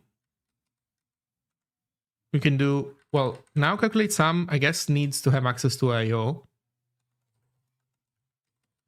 And then we do IO dot sleep duration dot ms. I don't know, 100 milliseconds between each sum, 10 milliseconds between each sum. The current async await demo seems to use stack full coroutines. Is the plan still to move back to stackless coroutines? There is no relation, but I'm not sure about what the plan is. The plan is to have it all. So right now, I am using the thread pool implementation. So every async thing gets its own OS thread. But this one is the green threads, so stack full coroutines. The reason why I'm not using it is because this requires stack swapping, and it's been implemented for x86, and I'm on ARM, so I don't have the ability to run this. But then the idea is that you just like you can create a thread pool and you can create a green thread stack full coroutines implementation. Then there's also, if that PR from MLAG, if that proposal from MLAG gets accepted, then you will also be able to instantiate a stackless coroutine event loop that inside, instead of doing stack swapping, will do suspend resume. And the compiler will do all the function calling convention, shenanigans to turn every function into a state machine. And so you will be able to have stackless coroutines. So the answer to your question is the plan is to have it all, is to have everything. And the idea is that because async and await are not tied anymore to suspend and resume, they're not tied anymore to stackless, then you can use async await with whatever runtime model you want. That's the idea. Okay, so the ZLX is not going to be able to help us, unfortunately. So we're kind of flying blind here, but hopefully we can make it work. So we pass IO. Okay, let's see how how it is right now. Error union is ignored. Right. Sleep duration needs to be tried because it can return a failure. Let me see if it's present here. The sleep error is, well, okay, unsupported clock unexpected, but more interestingly, it can return cancelled. This is what we're going to try to test next. So let's see. Except the type usize found. Oh, cocksum did not return an error. Let's make it return an error. Yeah, we're really flying solo, huh? It's hard without ZLS. Oh no. Okay, we do this. We call the two functions with async. Then we need to await them. So here's the problem. We need to try. I guess we could do this. We could put try here. The problem is that it is wrong, I think, to put try there. Let me think about it for a moment. No, we can't. We need to try the result of await. But that's wrong. So I'm going to do this for convenience, but that's wrong. And this is my fault. It's because I'm not correctly implementing cancellation. So here's the problem.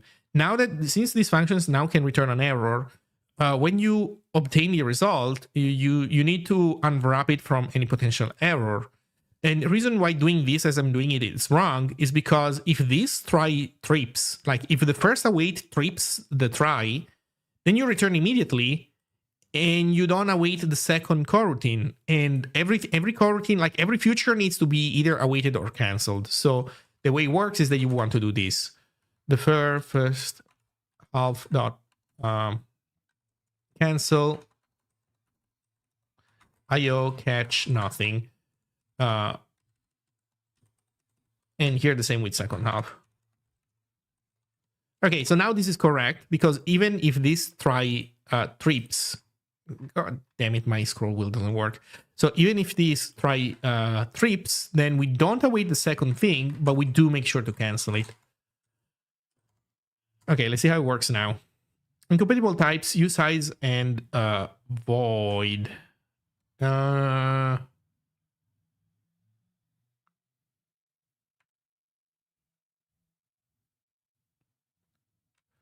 What? I think cancel returns a potential error. What am I missing? Let me double check. Oh, is this the, no, the function can return an error. What is good? Oh. Is this it? We need also to discard the return value. Yeah. Okay, so now we calculate stuff, but we're slow.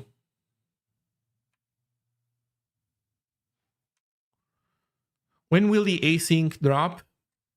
A few months from now. I don't know, maybe September. August is when 0.15 gets released, so give it some time. September, October. It's not a promise, it's an estimate. So let's do this. Here we're gonna do io.sleep duration. I'm gonna sleep for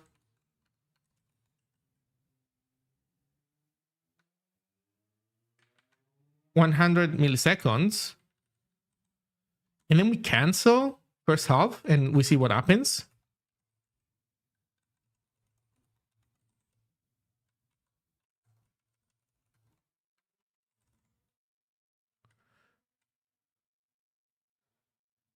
Is canceling a finished future a op? Yes, correct. Canceling is the same as awaiting, with the only difference that it also sets a flag that the IO implementation can observe. What if I did something outside the IO? And then what do you mean? Your M Salah IO. Like you have IO in your name. How can you do stuff outside of IO? Well, if you do, then you're being a bad boy. You're not being a good citizen of the Zig ecosystem, and you're not participating in the things that are in the standard library for you. And so if you're making an application, that's fine. It's your program. You can do whatever you want. But if you're making a library, then your library will be less useful. It will be harder to integrate your library with other code in the ecosystem.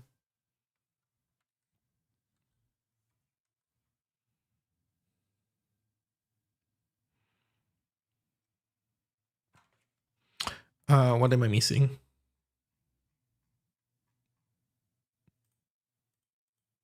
Oh god, this build of Borg still has this bug in it. I need to rebuild it. Oh man, I even crashed Borg? What the heck? Can I get pull? Surely this is not gonna give me issues, right?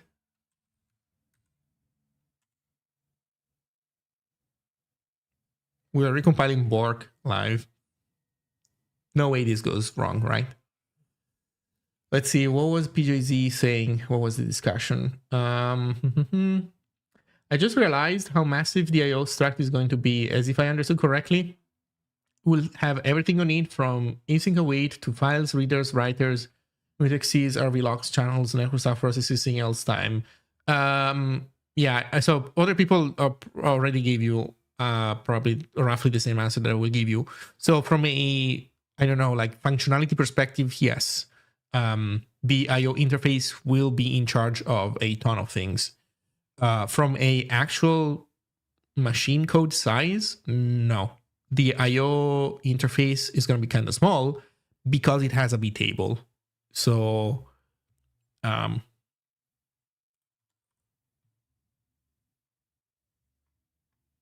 can I say? Let me see if I can show you.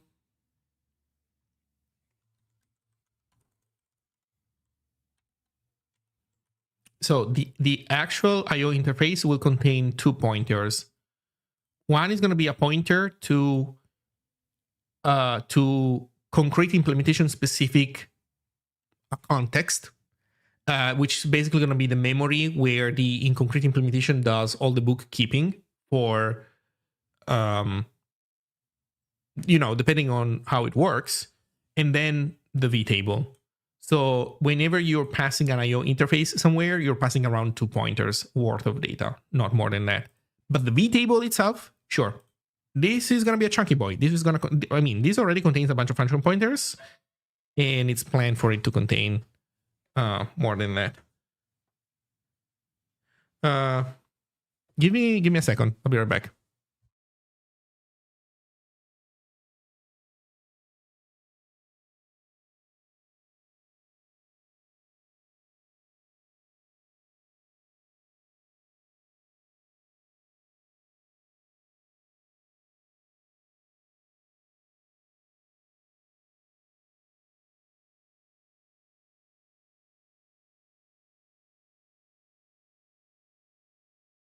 Okay, I'm back. Work start. Okay, seems fine.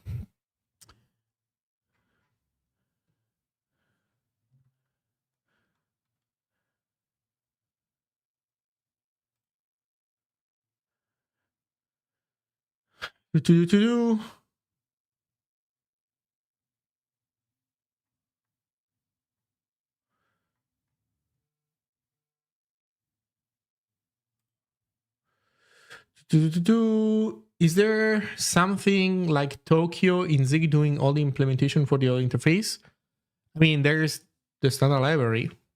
Standard library is doing implementation for these things, and then if you want to get fancy, you want to make your own implementation, you're free to do so. I would assume STD debug print would still work. I don't know. I think there's an argument either way. Okay, so let's see. My test was going to be, we wait 100 milliseconds, and then we cancel. And then we, I don't know, we wait to see, I guess, the error. Let me do it this way. So I use duration, catch, error sd debug.print. Oh, look what Andrew is using. He's using log debug. Okay, well, let's use log debug.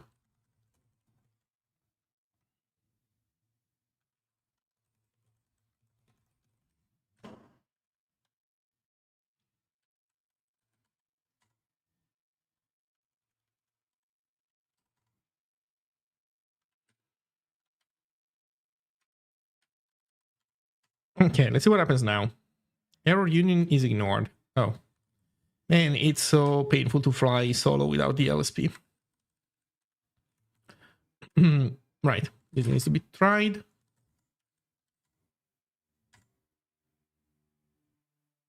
Okay, so calcsum cancelled. And then everything gets cancelled.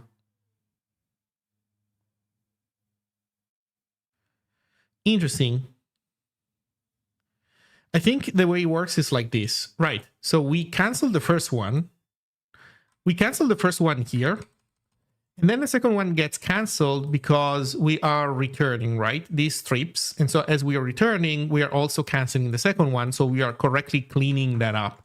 Like we're doing resource cleanup. Well, resource release. If I'm gonna comment this out, what I would expect now is that by commenting this out, we only see one calc sum canceled because the second one, like the one that runs the second half of sums, should basically die without ever being. Yeah, the second one dies without ever being cancelled.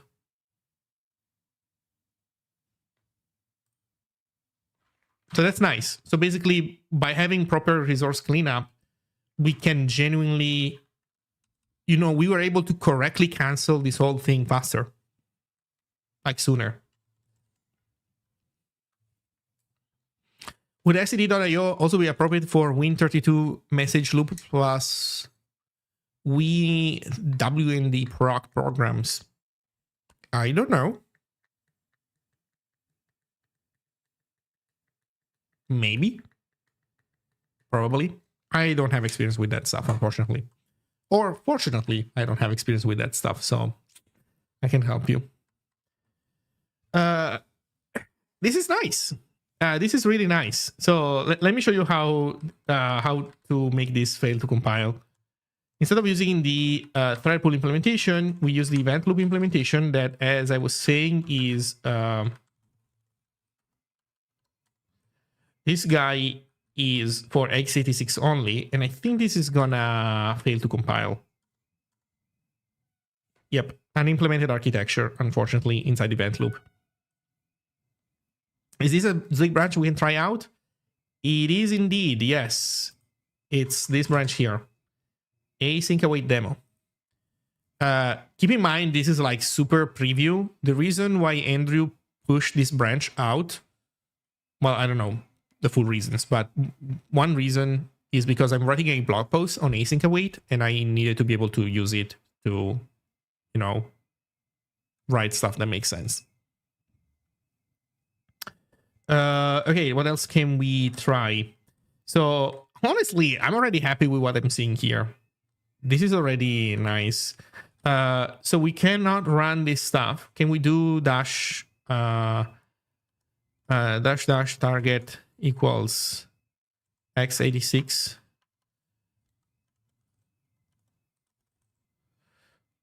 Linux. Wait, are you serious? Is it with a space? What? Single dash? I haven't used... Oh my god, it's been a while since I've used Zig Run. System outdated.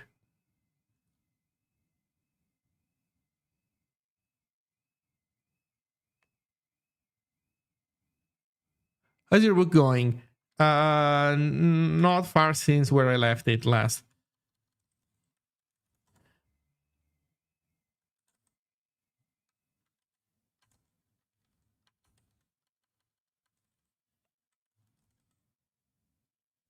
Oh, what am I doing?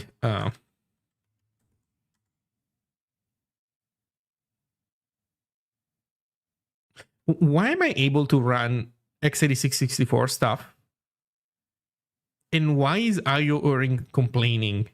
Or rather, why is this... Wait, what?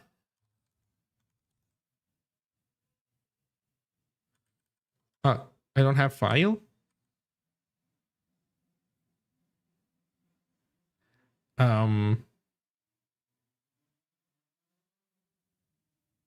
Wait, how the heck am I running x86 files? What's going on? I mean, I believe there's a system, right, that allows you to run x86 64 stuff.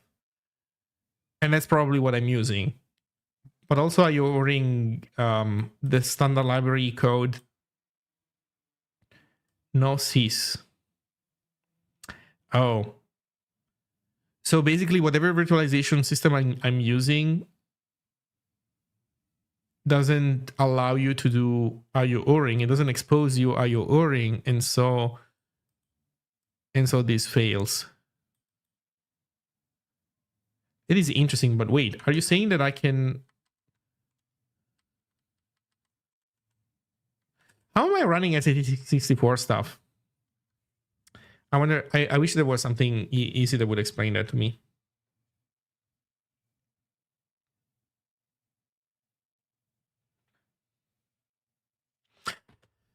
Okay, that is nice.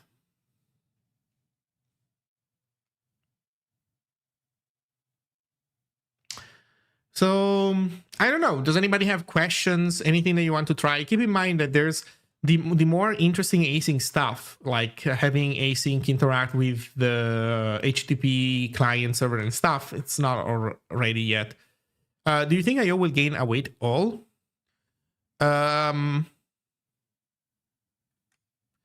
So CryptoCode, you know, await all is honestly the least important of these ones, because await all is literally a.await, b.await, c.await. So you don't need await all. Await all is something that you can always do manually, or you know, if you have a list, then you do for I don't know, futures. Oops. So you can do it also like this. So you're good. We do have select. We can even take a look at the implementation of select. IO. So if you look at select, it's kind of funny how it works, in my opinion. So you have S is any type. Well, the comment says it all, I guess. S is a struct with every field a future pointer. And the futures are generic to the return type. So setting aside the generics metaprogramming, which is actually pretty clever, because it the way all this stuff works is that it avoids a lot of code bloat. That's really cool. But mainly what it does is like, it's this kind of stuff. Like for every future, it looks atomically if they are if any one of them is ready. Oh, wait.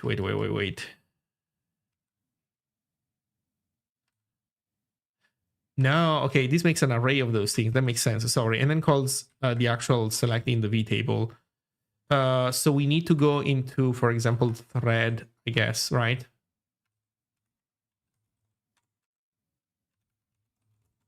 Okay, so here's the concrete implementation. Let's see. So what it does for every future is load an atomic flag.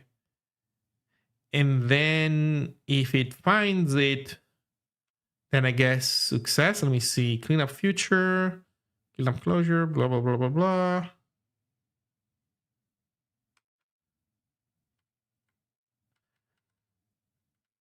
Reset event dot wait. Okay, let me see. Let's go down. So we do reset event dot wait. I guess the idea is if we do find a future that is immediately ready, then we return it. We return its index. Otherwise, we wait on a reset event. So this is for the multi-threaded implementation. So we use a reset event to block, basically. And then what do we do? Oh, and then we do the search again once we unblock. And we know that this time something has to be ready, because otherwise we wouldn't be, we would not have been awoken. Let's take a look at what that looks like in the green thread implementation.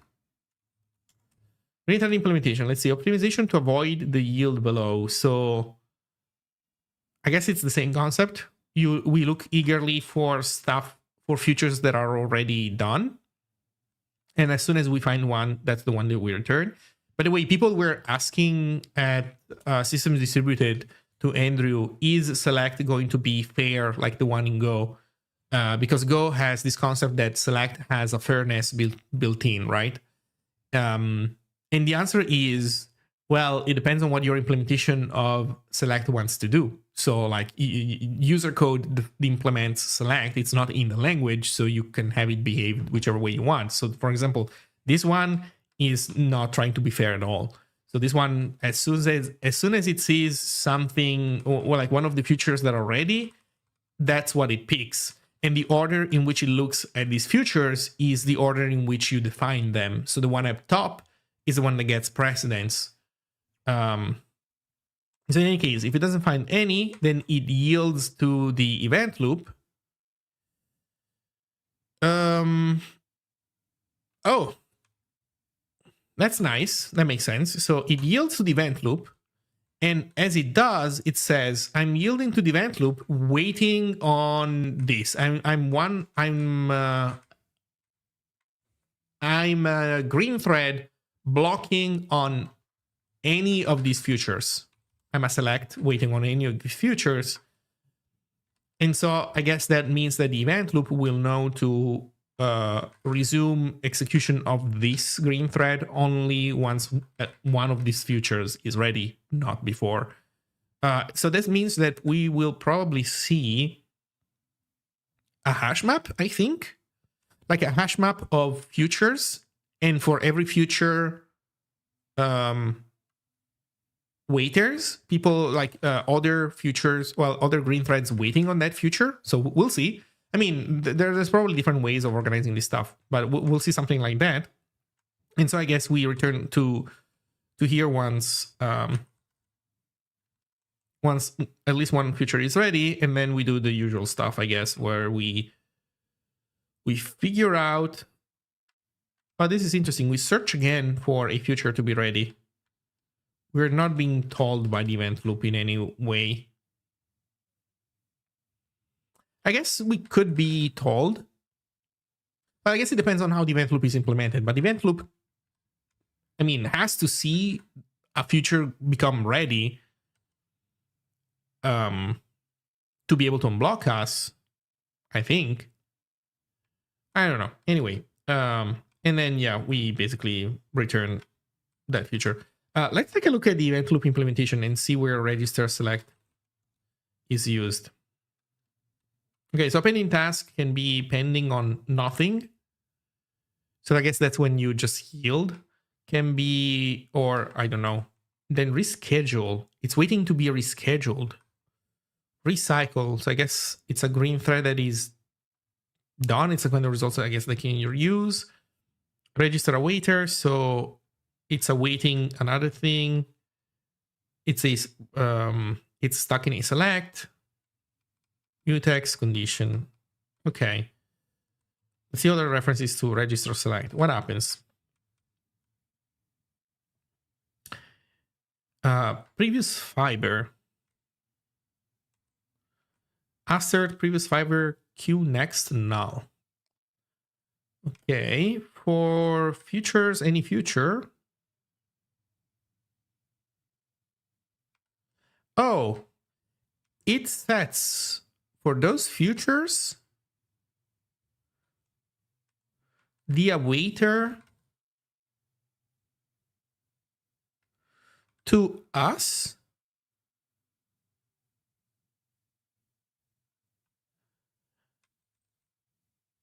Atomic read modify write. So it sets the futures awaiter to us, well, to the fiber that's selecting on it. Interesting. And then it checks if fiber is finished. Fiber finished. Wait, how does this stuff work? Can I see the out menu? I don't remember what the syntax is. Exactly the semantics of atomic RNWR. I haven't used it in a bit.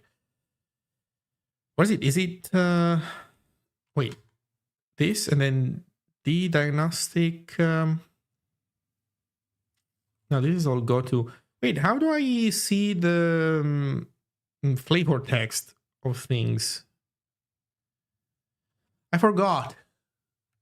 Is it space? Oh, yes, space K. There we go. Automatically modifies the value and returns the previous value. Okay, so it just sets it to the new value. There's no like condition around it. So it just swaps it out. It just swaps it out with the previous value. And if the previous value was finished, then we do something else.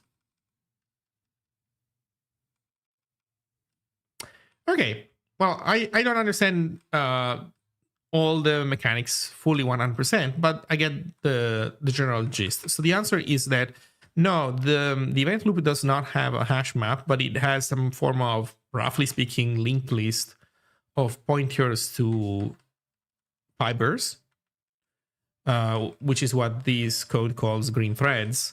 And so basically it sets to the future that when it's done, that's the pointer of the thing that should be resumed. And so, yeah, it happens that way. Makes sense. Cool. This is neat. So let me try maybe the code snippets in my blog post. I'm going to publish this either today or tomorrow. This should be pretty much ready.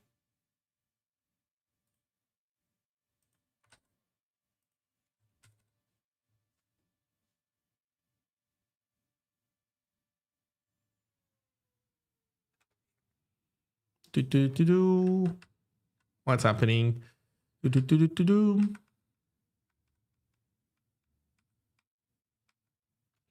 Await all as in join. Yes, that's the same idea. Possibly with a timeout. So for the timeout, await all with a timeout.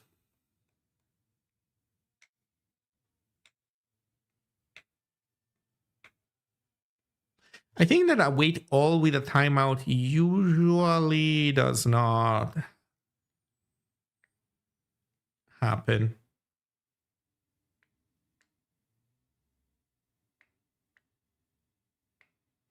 You know, I wonder if it would be a beneficial primitive to have some kind of await all, but with built-in knowledge of a timeout. Huh.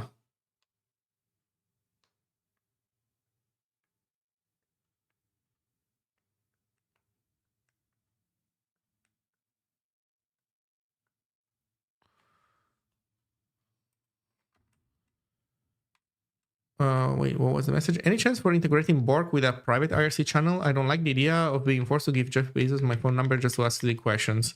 I put the requirement to have your phone number verified because otherwise you get a ton of spam in your chat. It's full of bots everywhere that come to your chat and start spamming stuff. So sorry. Bezos is without a doubt evil, but in this case, it's me who did this to you more than Bezos. I don't know. I don't want to spend my entire stream, banning spam bots. So that's why I put these restrictions. What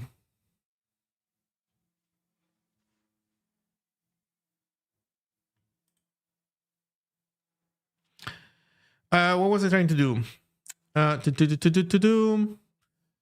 You can set up a timeout job and it will cancel other jobs. Yeah, I believe you can.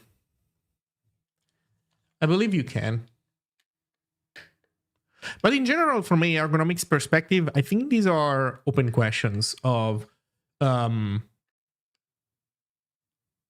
on about, you know, giving timeouts to things by default to make it easier for you to orchestrate timeouts. I don't know, debatable. I think that once this stuff is fully integrated, I will be looking forward to see it run. Okay, so long story short, no, we cannot make this work with event loop, but that's on me. That's because of my system. But apparently, I can really target x86 64. Wait, I don't have futures. Oh yeah, that's a pseudocode that I added. And then I can run it. What the heck? I can run x86 64 stuff? That's very easy.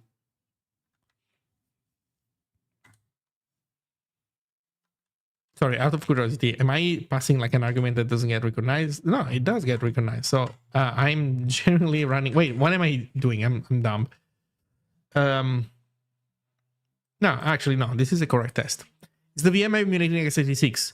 Well, the VM that I'm in is running NixOS, and so the VM is not x86. The VM is Arch. Well, ARM. So I'm on an ARM machine and I have a ARM virtual machine. But then there's some other, I don't know, that's QEMU that gets invoked underneath or something, like transparently by MyOS. And it allows me to run x86 code, apparently. I didn't know that. So you can. The problem, though, is that regardless, we cannot have, we cannot see the IO O-rings thing because this virtualization system that MyOS uses, QEMU, maybe, I don't know, it doesn't have IO O-ring support. So we need IO O-ring support because the green thread event loop uses IO O-ring, and that doesn't work. Okay, so I was saying, let me go through my code snippets and test them. This is boring work that needs to be done when you make a blog post so that you make sure that you don't write garbage. I don't know, pause.zig, and then I'm gonna keep editing it.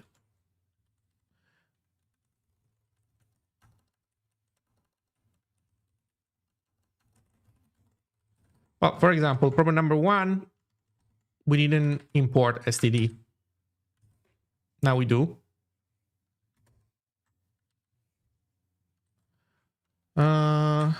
Copy, paste. I need to paste once, I think, in Linux. Yeah, but not here. I need to paste once like here. And then it will be available here, right? No. Wait, really? Space Yank doesn't make it available on the parent machine? Huh. Interesting. Okay.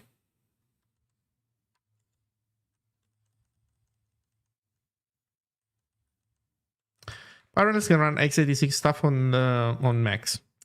Well, I'm using VMware Fusion. I don't know if VMware can.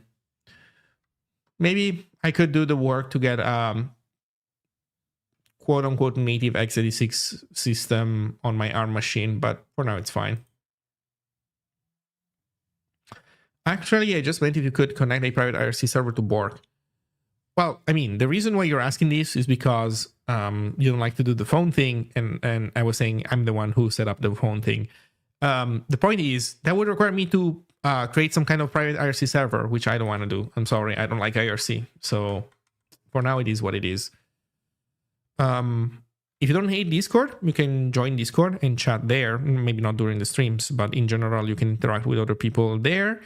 Although, you know, sooner than later, I think we're going to move away from Discord. And this new IO interface, I feel like it's something that motivates me to resume the work on a project that I was calling D2, as in Discord 2, which is not meant to be exactly a Discord clone, but an alternative. So we'll see.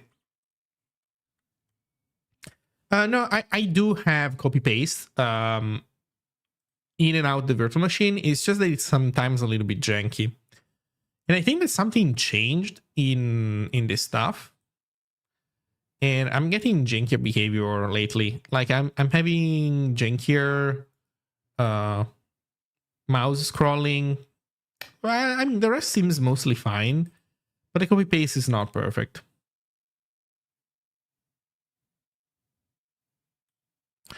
I have 26 gigabytes of snapshots. Interesting. Anyway, it's fine. Okay, so to do create file, close. Okay, zig one run post.zig. Right, where's my main? Good point.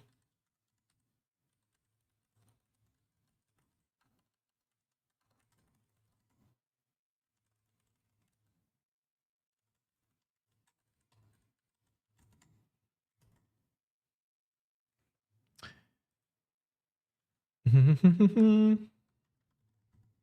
know, I'm gonna edit post here, and here I'm gonna just run it. Run post zig. What's the problem? Error union is ignored. Right. Try.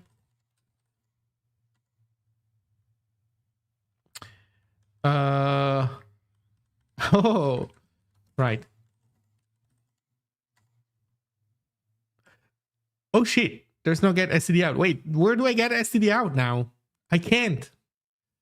Right. In this new branch, I just can't.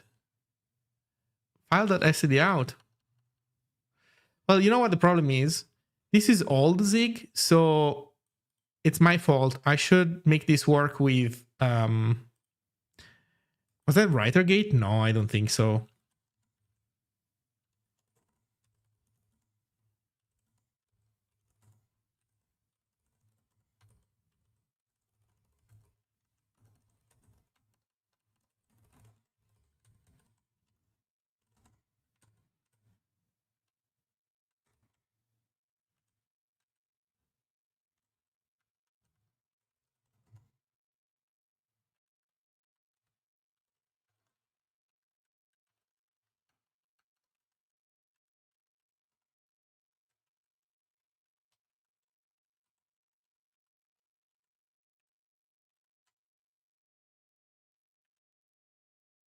Okay.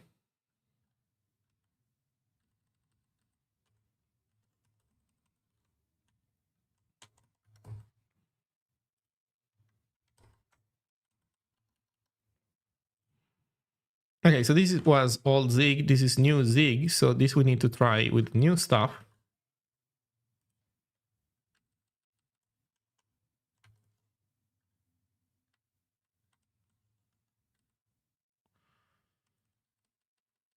I guess it's gonna be like this then.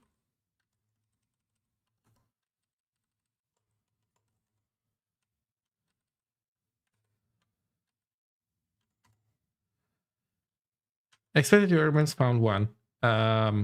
Yes, correct. Right, now we need to instantiate the IO.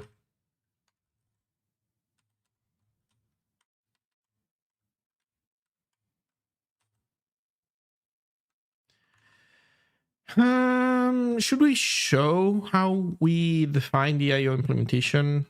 Honestly, I'm gonna do this in the as I'm testing stuff, but I'm not gonna show this. It's too much code, I think.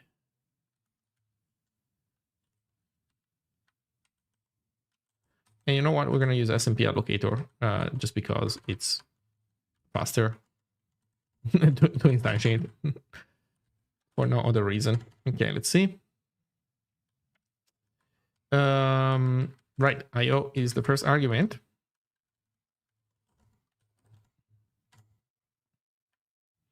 Start file io.file does not have std out. Uh-huh.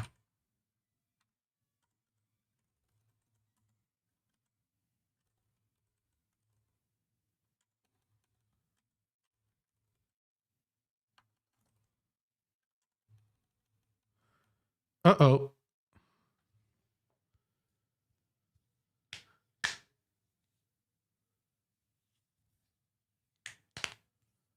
std.fs, not std.io. I see. I guess it's because I think this is meant to be moved over. Well, let's see.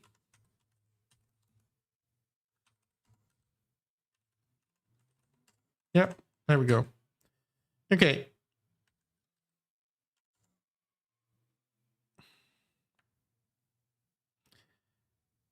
Memory function expected one argument found 2. This is wrong file. I want io.file. It's just that io.file does not have get std out.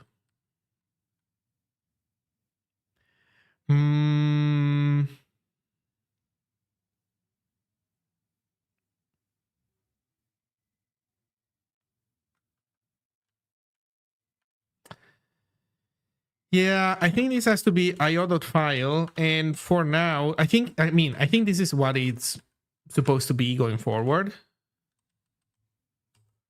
Like, it's basically this.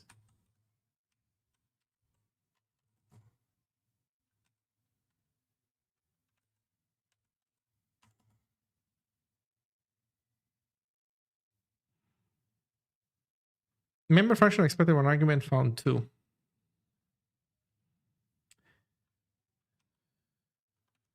Really?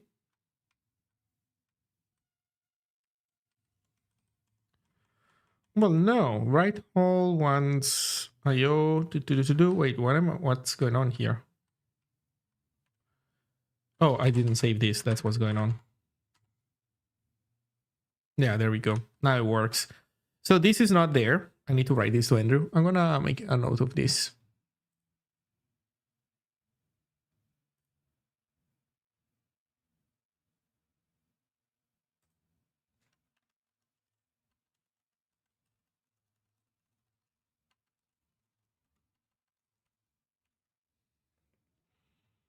Okay.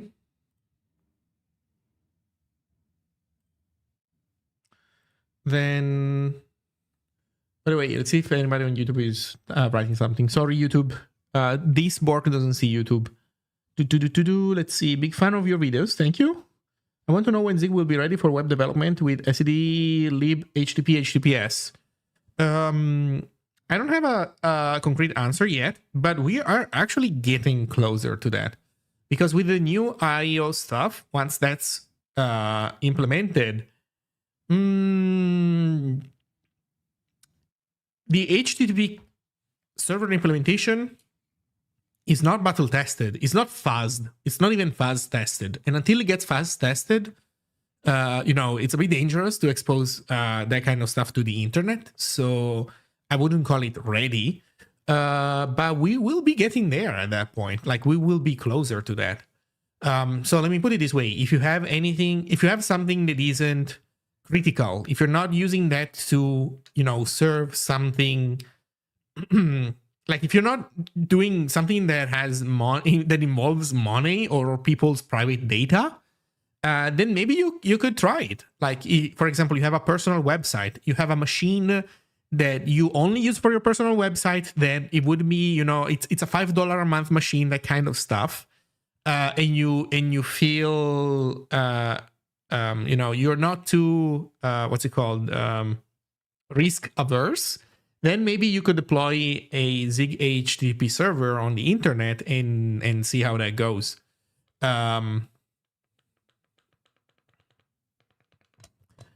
Yeah, so Vicky's saying, I use it for a URL shortener with a symbol embedded DB. It works perfectly fine for that. Yeah, that seems fair. The new code will be new implementations of the majority of these things. Like the TLS implementation will be changed. The HTTP server implementation will be changed. So, even if your current one, let's say that the current one does not have vulnerabilities, which we don't know, but let's assume, then the new one might. So that's something to keep in mind. But this new IO interface stuff is very sound. And so, yeah, you could use it for something that is not too critical. Going forward, as it gets battle tested more, once native fuzzing comes into Zig and the HTTP server gets fuzzed more substantially, maybe some kind of auditing. I mean, it's not, the HTTP server per se is not too complicated. I guess the most sensitive part of the whole system is the TLS implementation. It's the crypto stuff. But that stuff, yeah, once maybe that also gets, what's the word? You get somebody to do some auditing. Yeah. If that gets audited, then you can start building confidence that the HTTP server in the Zig standard library works. And so, yeah, that can be a step forward. Let's see what else.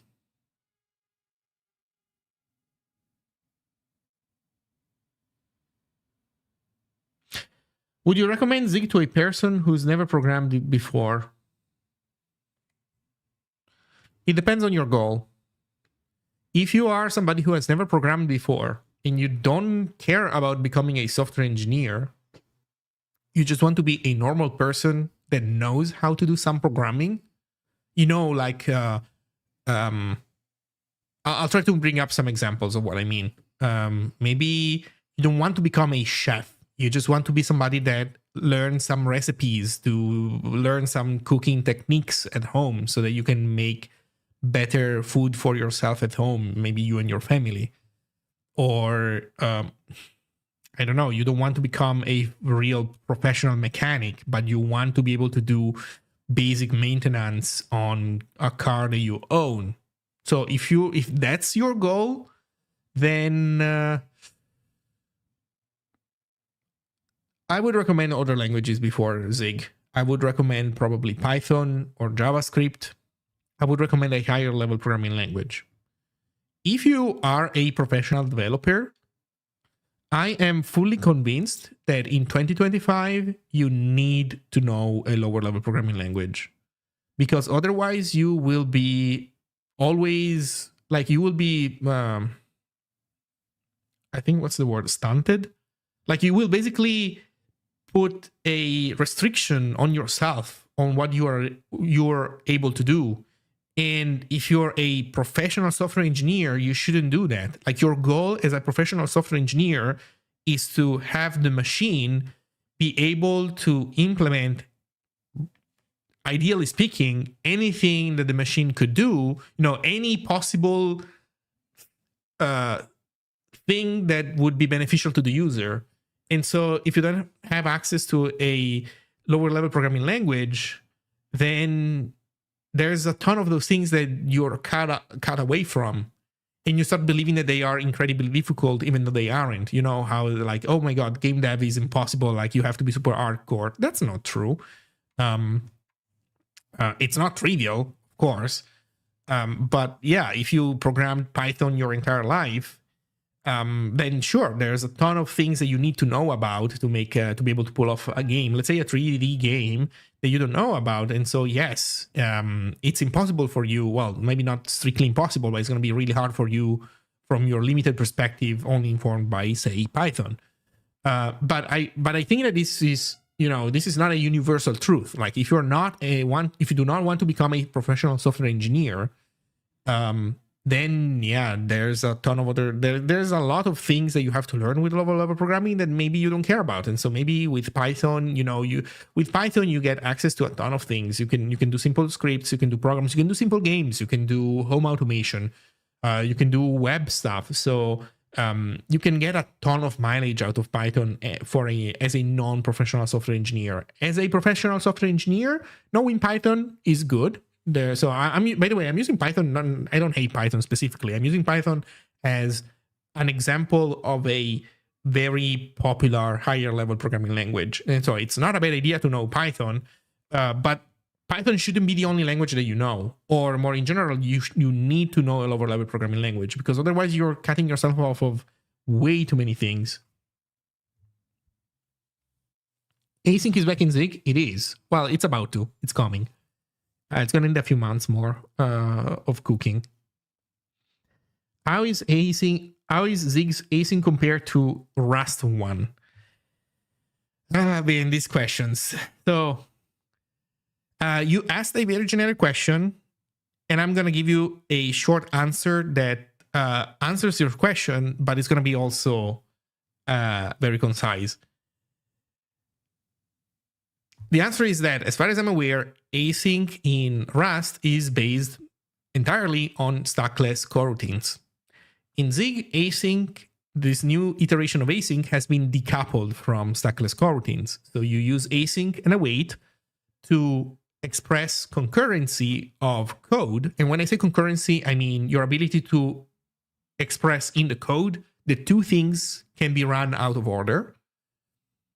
And then once you express that in the code, then the runtime can exploit concurrency in your code to do things in parallel based on different models. So you can do async in Zig. Once this new stuff gets merged into the main branch, into the master branch, you will be able to do async in Zig using threads, thread pools, green threads, and if one proposal gets accepted, you will be able also to do that using stackless coroutines, similarly to what Rust does. Not entirely in the same exact way, but similarly, because there's some nuance there as well. But I don't know. I don't want to get into that rabbit hole right now. Can you use Zig's async from C?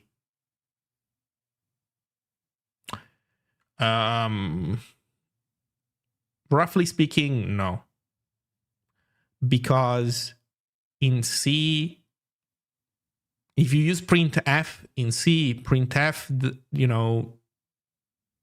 doesn't allow you to customize what printf does. You would need a special C standard library.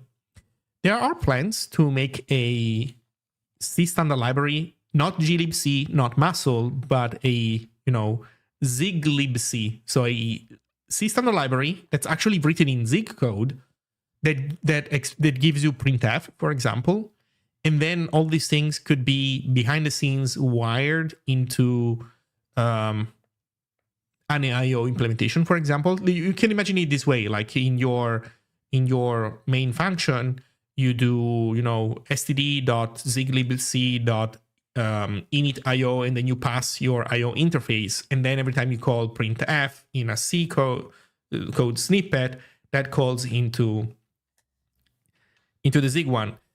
This would not allow you to use the stackless coroutine implementation, though. Stackless coroutines require the compiler to rewrite the functions, and yeah, Zig doesn't do that for C code. But the other implementations you could be able to. Generally speaking, I would say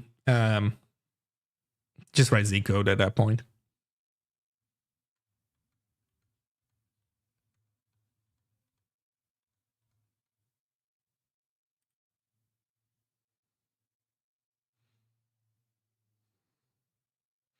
Since async is now a feature, is Zig still going to get stackless coroutines as a feature? There's a proposal for that. If it gets accepted, yes.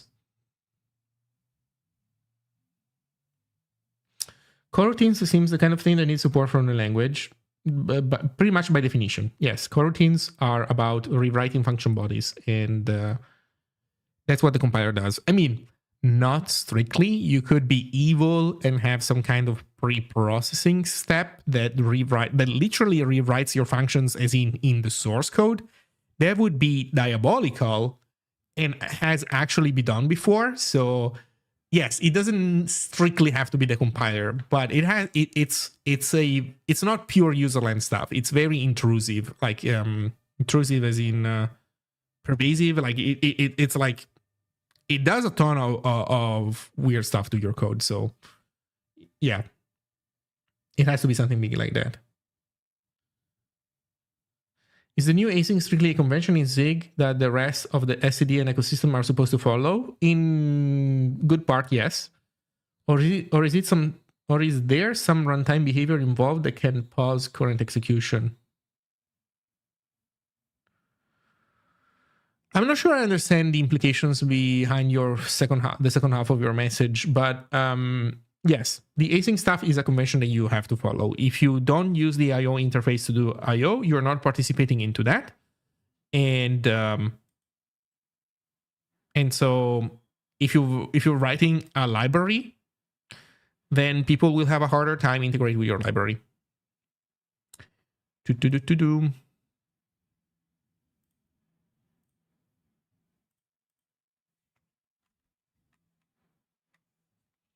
I like that the new async could still be suckless chorus, so implementation could be made for small architectures like AVR. I think that is one of the major motivations behind trying to also recover that ability, like restore that ability in Zig. AVR is one example, I guess. Another one is WebAssembly. WebAssembly is not able to do stack swapping. So if you want to have async in WebAssembly, and it doesn't have threads, so if you want to have async in WebAssembly, you need to have you need to do coroutines necessarily. They have, I think, a pile of janky tools to turn programs into coroutines. I don't know even how that stuff is. I don't even know how the stuff is supposed to work. In any case, Zig doesn't use any of that. I think it's called like Async I or something. Is I don't know, bunch of weird shit in the WASM ecosystem. But and I know that there is actually a proposal for supporting stack swapping in WebAssembly, but I don't know if that thing will ever be accepted. So as things stand today, you have to do coroutines for WebAssembly. On top of that, I believe that WebAssembly doesn't have primitives for, well, I guess it's not really WebAssembly, but I think that WASI doesn't have good primitives for evented I/O. I believe that, I might be wrong, maybe somebody who knows more about WASI can chime in, but I believe that it only supports like something like Poll. Poll is a set of, I don't know, today pretty much obsolete syscalls that Linux used to have, and I think that those were re-implemented in for WASI. WASI is the I don't even know how to define it. It's like the thing related to WebAssembly that allows WebAssembly. It's a standardized interface. It's a standardized libc style interface for WebAssembly that allows you to do standard input, standard output, file system access in a WebAssembly file. Because by default, WebAssembly doesn't have a concept of the file system even. So in order to have, and nothing stops you from providing an external function that gives your WebAssembly program access to the file system. But then the problem is, well, how do you make this standard? Because you could make a random one that works in a certain way, but then everybody would, depending on the WebAssembly runtime that you're using, then everybody would have to use a different implementation that maybe has different interfaces, and it's not even compatible at all with what they were thinking of doing. And so WASI is a standardized way of having these external functions that provide you access to the network, standard input, standard output, stuff like that. Yeah, so long story short, WebAssembly is actually in a pretty shitty place when it comes to this stuff, which is kind of hilarious if you think about it, because all the hype around WebAssembly made it the I don't know, like the future, the thing that absolutely needs to be done, and like everybody should use WebAssembly. Everything else is obsolete. And then they haven't really figured out this stuff at this point.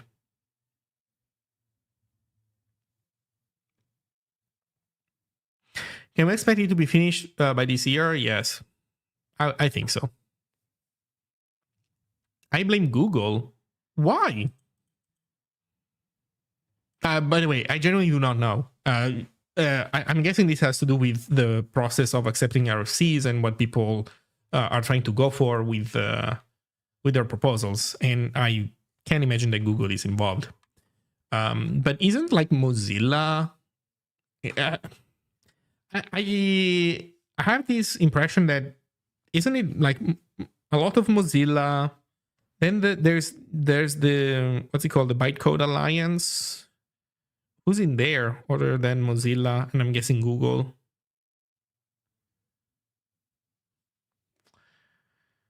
Well, anyway, JS dominance helps Google.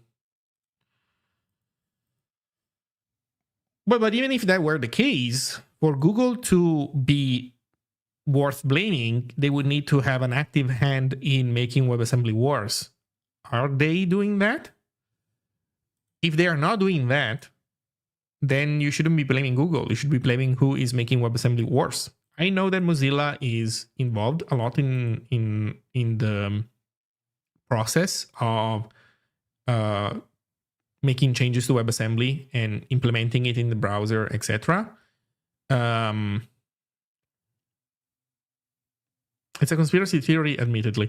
Well, you know, it doesn't have to be a conspiracy theory. Just find situations where people that work at Google are involved with the decision making of WebAssembly.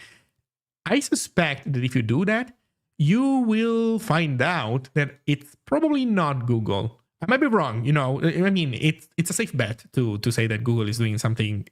It's an ad company. They do ads. They don't know how to do computers.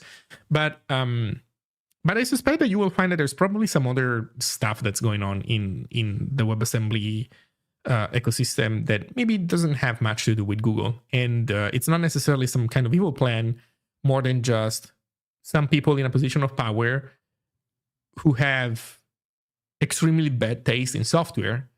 And that's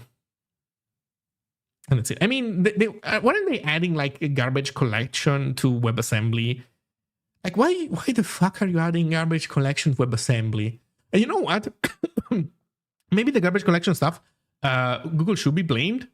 I was reading recently something about WASM GC and how Google Sheets is a big user of WASM garbage collection. And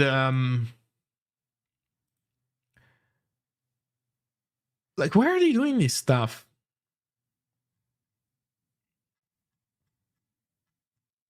I don't know. Maybe they have reasons. Maybe this is on Google after all. It's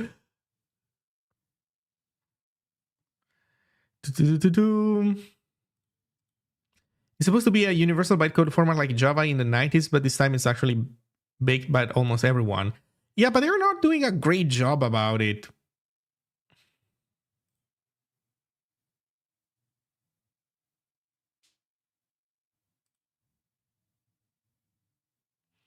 Andrew mentioned that async and await will not be keywords either. Yeah, they're not. They're normal functions. Here I have. I was playing around with it, and well, this code snippet doesn't show you this, but yes, they are normal functions that you call. Async stopped being a keyword.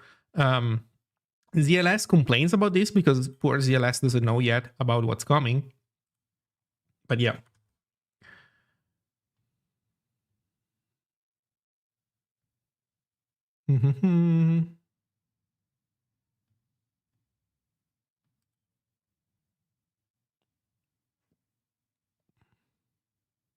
WASI.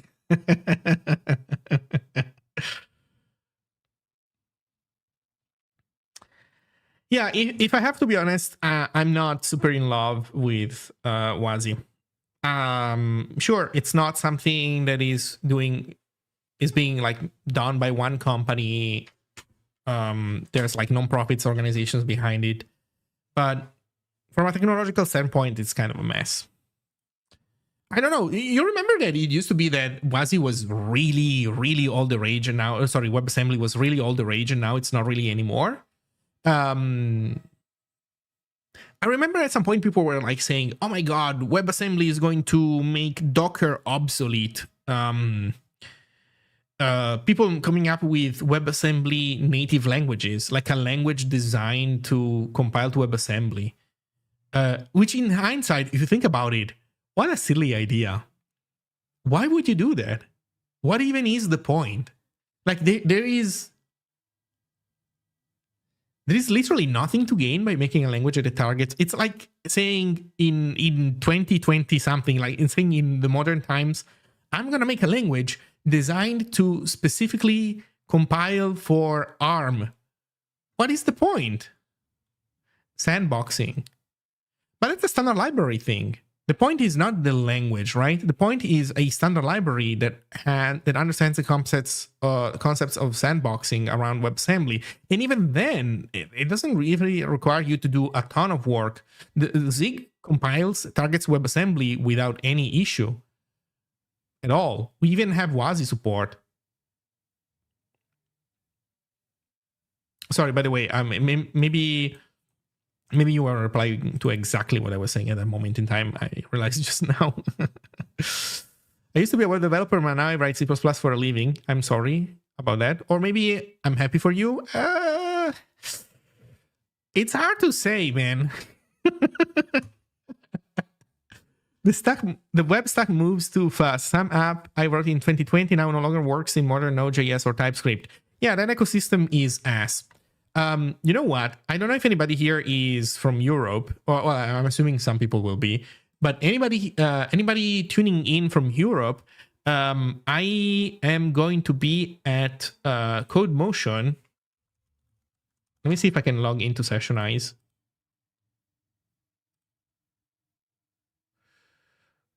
There we go.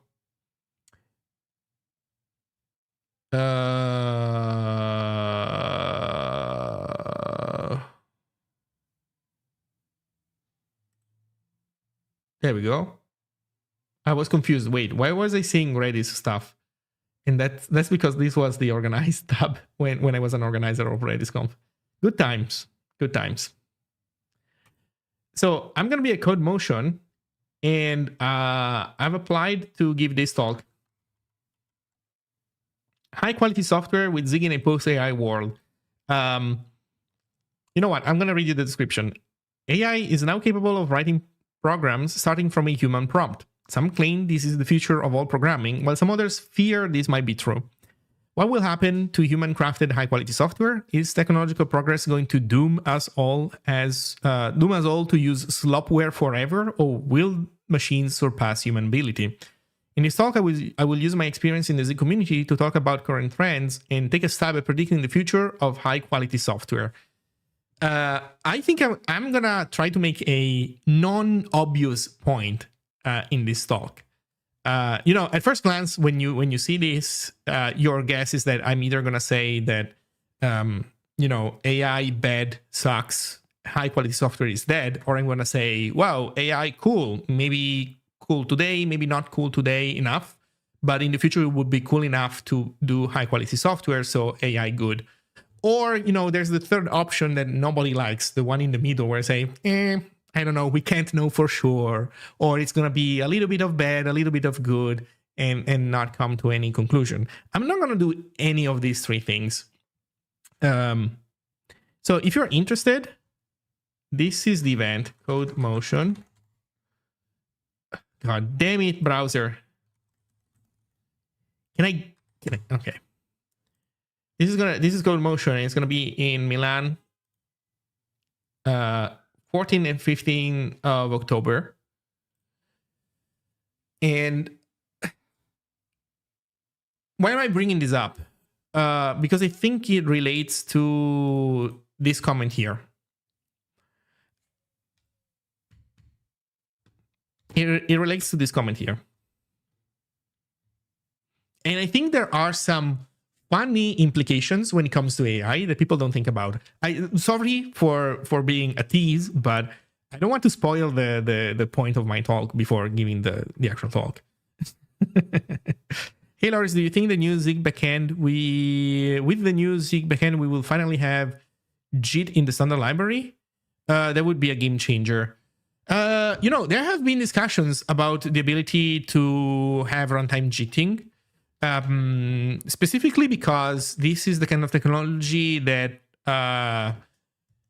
people want in databases, for example, because you wouldn't hate the idea of being able to JIT queries, as one example.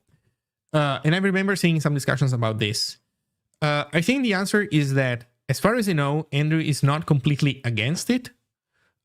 Because it does seem a interesting use case, and it is the kind of stuff that, you you already have a compiler implemented in there. Why not make some of that code accessible? But obviously there's a ton of details related to that are non-trivial. So the answer is maybe in the future, not anytime soon. It is a topic that has been discussed, though. Like there is awareness about the idea that having GT in the standard library could be cool.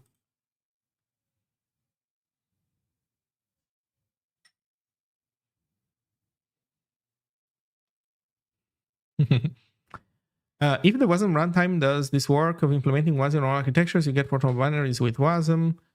The runtime turns great though. Honestly, I prefer C++. CMake might be a disaster, but it's a disaster I can actually debug. I have no idea which way is up with JavaScript build tools. Well, Lexi, here's a different perspective on this, which obviously might not apply to you because of things that you can't control. But the web doesn't necessarily have to be React and TypeScript and Vite and Babel and Bundler and Astro and underscore and socket.js. Sorry, I'm not up to speed with the latest JavaScript shenanigans. But my point is, you can opt not to use these tools. And for example, anything web that is related to Zig doesn't use anything other. If it uses JavaScript, it only uses vanilla JavaScript. And you can get pretty far with that. Now, the reason why I'm saying that, I understand if that is not a thing that you considered, because I'm guessing, if you're working in a company that does web stuff and you have customers, you have customers and you have colleagues and you exist in an ecosystem where everybody is convinced that you have to use the latest Shadow DOM Ninja framework and there's nothing you can do about it, then of course vanilla JavaScript is just not even a possibility. But it does exist, and you can use it, and you can make software that is more maintainable because of that. And that is part of what I'm going to talk about in my talk, because I think that a good amount of this pain that we all feel as developers is self-inflicted. I mean, technically you could argue that everything is self-inflicted, but my point is that some of this stuff could be fixed with a different perspective. Obviously, if you're just an employee, then it's not like, oh, you change perspective as an employee and now your company will follow you. And it does not work that way. Boy, do I know that. But in organizations that aren't too big, in organizations where you can get buy-in, like where the people in charge stumble upon what I would consider a saner development philosophy, then you can have at the very least a smaller I don't know what to call it, a tiny garden, like a neighborhood, like a bubble, like a smaller group of people where things don't have to be insane. In the Zig project, we are not web developers by trade. Well, we're not great web developers in general, but when we do web development, we just do vanilla JavaScript and it works. And you can get relatively complicated stuff off the ground with vanilla JavaScript. Like take a look at an Autodoc, Zig Autodoc, like the standard library docs website. It uses JavaScript, it uses WebAssembly. It uses WebAssembly because that way it can reuse Zig native code. And it works, and it does non-exactly trivial stuff. Sure, it's not the most complicated website on the planet. It's not like as complicated as Twitter, for example. But but you can get really far.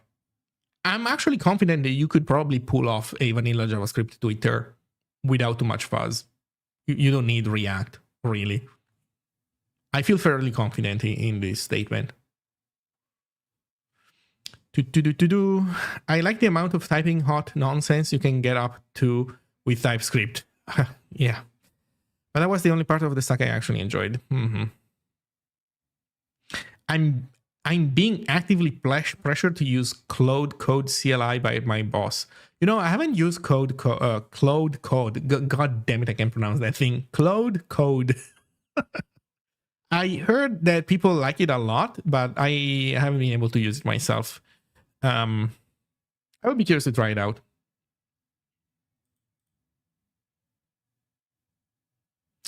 Imagine in-game scripting with Zig. Static HTML pages, CGI scripts within Zig, HTMX, hyperscript, whatever, please. Well, you know, you could even have Zig in the HTML page using WebAssembly. If you sprinkle some JavaScript here and there, it's not even the end of the world. I personally try to avoid it because it's kind of a nice flex to basically be able to have a website that doesn't that works perfectly well even when somebody has JavaScript disabled. Yeah, but still, you know, you can do some JavaScript without necessarily buying into the whole shenanigan. Zig Web Framework is very cool. Yeah, I saw it. It's pretty nice. Okay.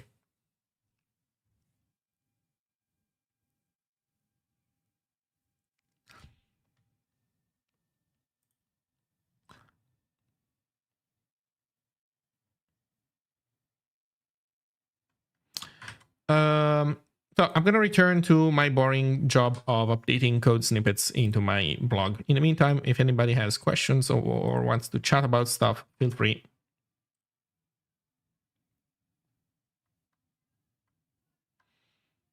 I like the ambiguity of post-AI world.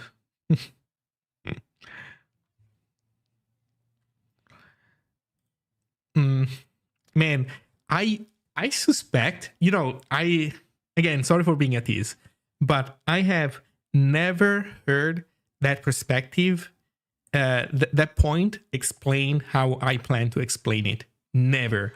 I've seen people mention what I'm going to say in part, like in a different context, but I have yet to see it precisely worded the way I'm going to word it.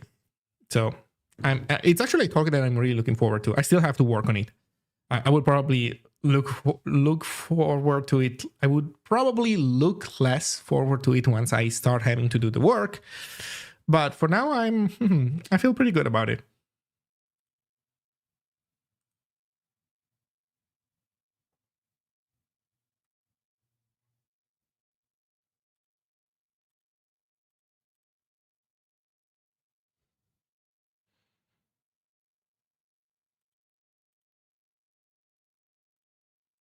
Okay, let's continue this work. If in the meantime anybody has any other question about async await in Zig, feel free to ask, and we'll be happy to answer. We made this work, right?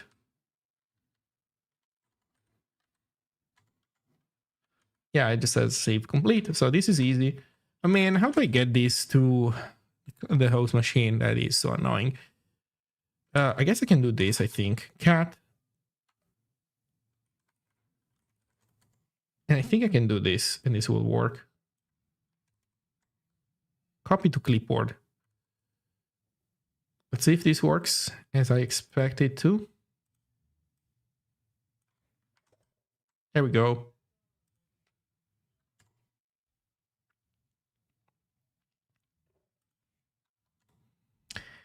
So, wait, actually, did it? Yeah, right, because I faked the .std out, which is not there right now. Using the self-hosted backend for faster builds? Question mark. Wait, what is the question? I'm missing something. Like, am I using right now the self-hosted backend for faster builds? No, because I'm on ARM, and the self-hosted backend for ARM is not ready yet. Also, right now I'm not rebuilding anything, so I wouldn't get much mileage out of it either. Oh, it's still comments comment. Okay, cool. That makes sense. Sorry. Okay, now we have a more fancy save data, copy. Vue.js, did you know that you can use document.current script to reference the script block element and change it via outer HTML? Delightful. No, I didn't know that you could do that. Or rather, I know that from JavaScript you can modify the source code of the document, and that has some funny implications in parsing because I've read the HTML spec, and the part where the parser is defined, it explains how to deal with JavaScript trying to rewrite part of the document and how you're supposed to deal with that. Something that I did not implement in my case because I was writing an HTML parser for an LSP and my static site generator, so I don't concern myself with that. But yeah, I know that there's a ton of truly funny stuff that you can do with JavaScript. Truly funny and delightful stuff.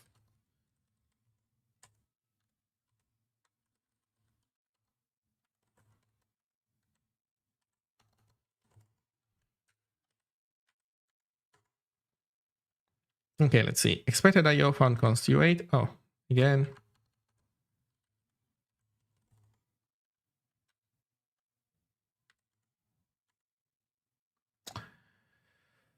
There's no close file in IO close. In IO file. Probably it's just close. There we go. Now it's correct. So I cannot copy from inside Helix for some reason, but I can do this and it works. It allows me to paste back into the thing. Oh no. There we go.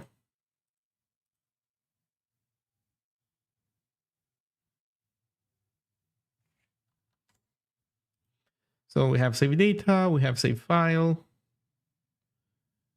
Now this is the async version.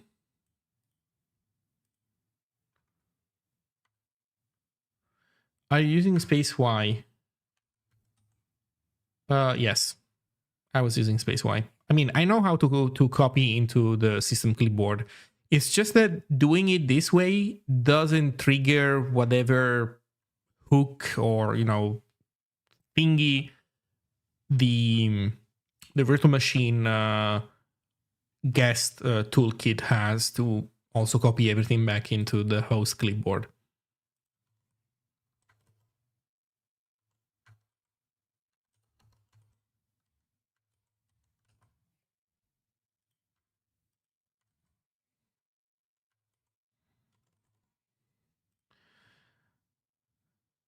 Okay, so here we have the same problem.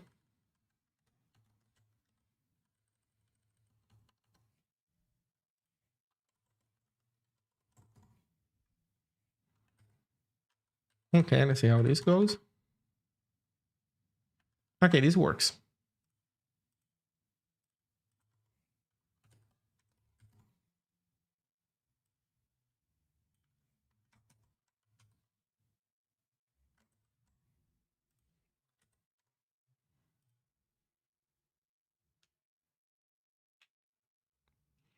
Is it possible in Zlin to embed Zig files into SuperMD example sections?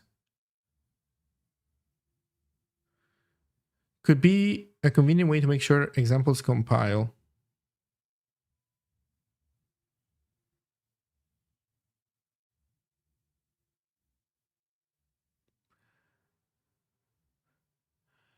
Why is there no try before async? Well, I guess the mechanical answer to that question is because async in the signature doesn't return an error.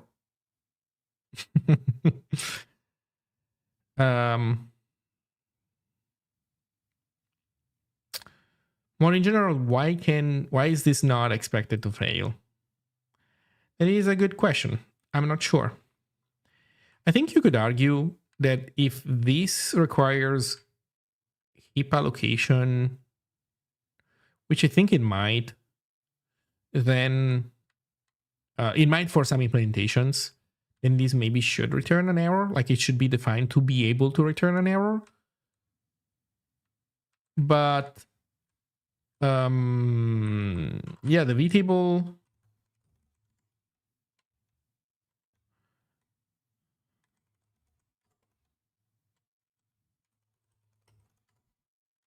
The vtable also doesn't allow you to return any error.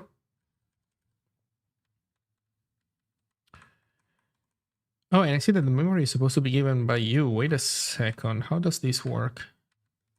Oh, so here's the future. Oh, and this is, oh, right, because it's generic with regards to result. So yeah, this memory is on the stack right now, and then we return a copy, right? So yeah, it seems that it's not expected to be able to error out. So the expectation is that the event loop should not be able to say no. Maybe it could be a future error. Could it be a future error? Let me think about it for a moment. Let's see, go to definition. So the future contains an empty future, and then there's a result, but the result is the type that you pass in. So result is like the return value. It's the return type of your function. Let's see. Table.cancel. No. This is not going to have surprising errors. Now that said, let me think about it for a moment. Well, because for example, cancellation, like we did earlier try await because we could have a error.cancelled happen, but that's because we changed the function. We made the function accept an IO instance, and we used trying there to generate an error.cancelled. So how can I say? This was us doing that in userland. It wasn't part of this implementation. So no, the answer is that this stuff is not expected to be able to fail with a recoverable error.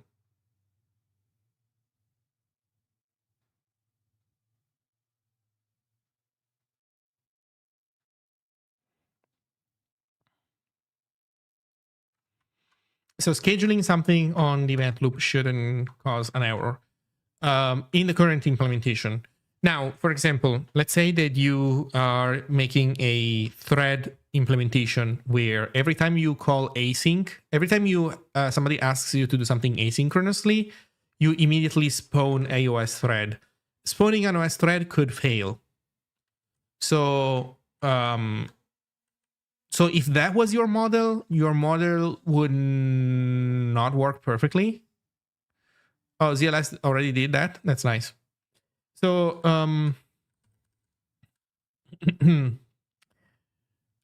so yeah, so if that was your event loop implementation, then there would be some tension with how this interface works. But at the same time, should async really be something that can fail? I don't know. Maybe this is something that will change. I don't have any strong opinion either way, personally. Okay, so we did that work correctly. Well, I mean, we made that work correctly. And then we have this version. This one is the complete version with also cancellation support.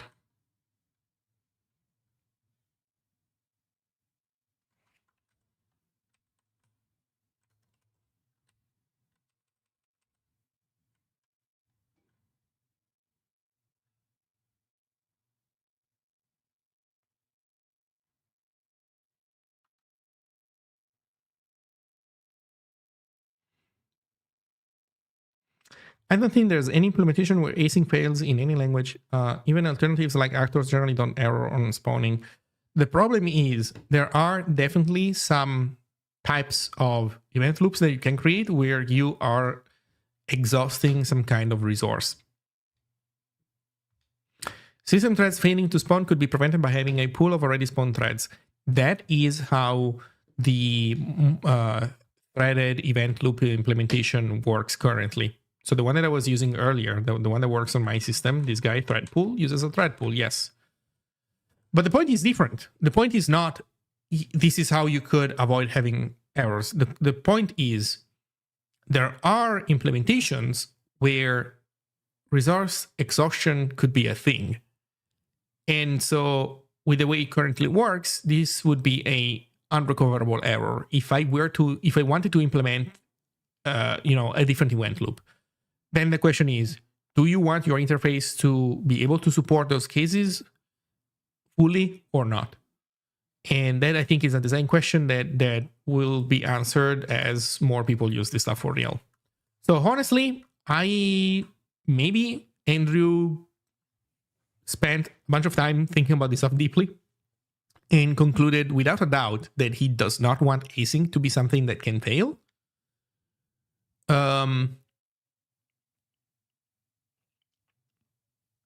But maybe he didn't. And maybe once we start using this for more, enough people will have compelling examples of them wanting to do event loops that have reasons to report resource exhaustion whenever you're trying to async something. And so maybe that needs to become something that can fail, and that can, fail gracefully, so that you can catch and decide what to do at that point. Yeah. Either way. Hello, Xmental. How's my day going? Pretty well, thank you. I've been able to stream. I haven't streamed in a while, so I'm finally back. And now I'm doing some async await stuff to then release a blog post explaining to people how async await is gonna work in Zig.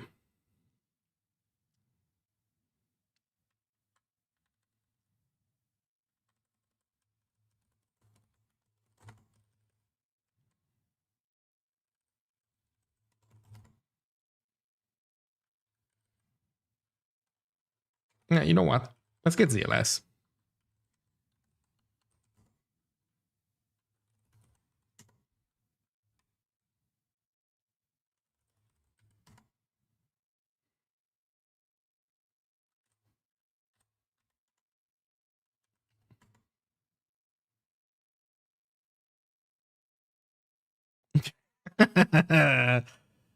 Oh, stop. Ambiguous format string. Yeah, I think the ZLS doesn't have. Wait a second. What is this? Error. Ambiguous, blah, blah, blah, referenced by.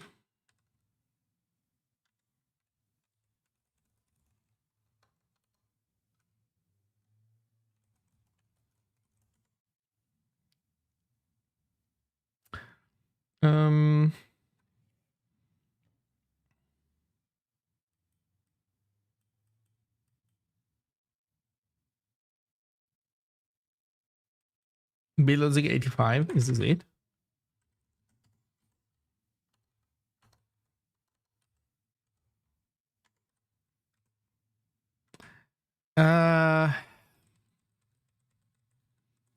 ZLS hasn't fully updated to the latest writer gate.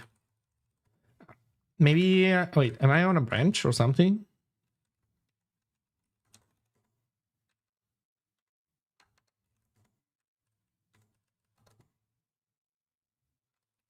Yeah, I'm already on master, so they need to have some other PR merged or something, because they don't have the latest writer gate stuff. Unfortunate. Exit.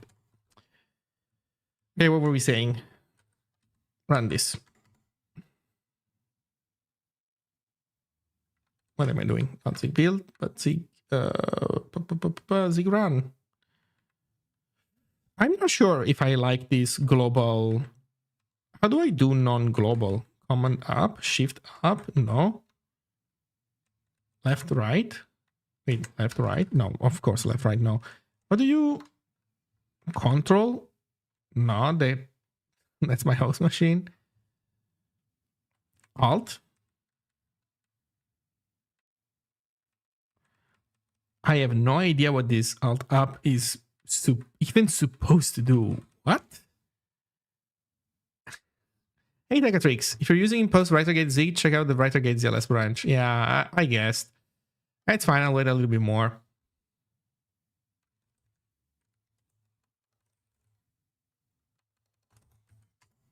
Okay, run. Unused local constant.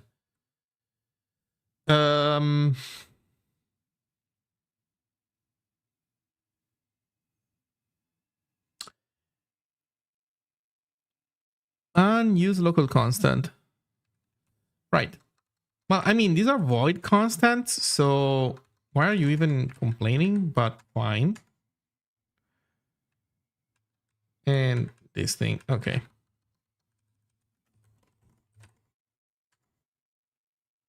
There we go. Okay.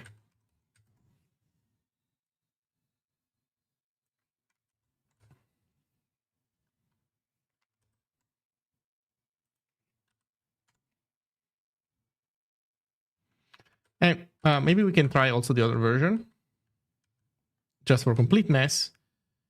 So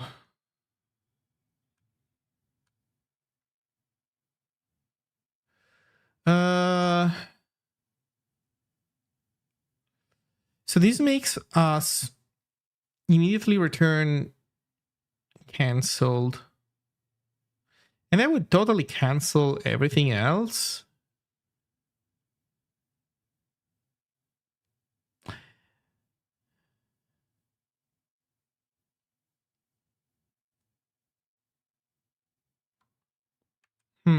I'm actually curious of how sleep duration works. It calls sleep. Okay, so thread, AO thread pool, sleep. Let's see how it works. Check cancel, clock nano sleep. So this calls actual sleep, I believe.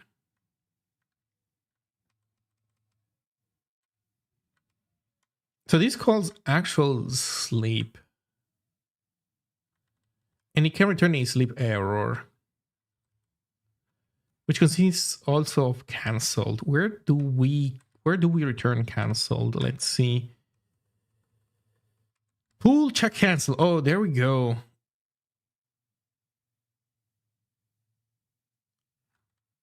Oh, that's how it works. Okay, so Josephus. Hello. Yeah, it's coming. It's coming.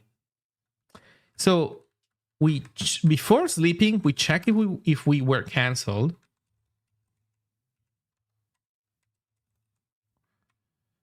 By locate cancel requested. Perfect. And then we sleep, which is a syscall that we block on. What is going on with these double curlies? What are we curling around? What is going on? Comma. Oh, come on! Not even auto formatting. You know what? Okay, I'll go check out the ZLS branch then.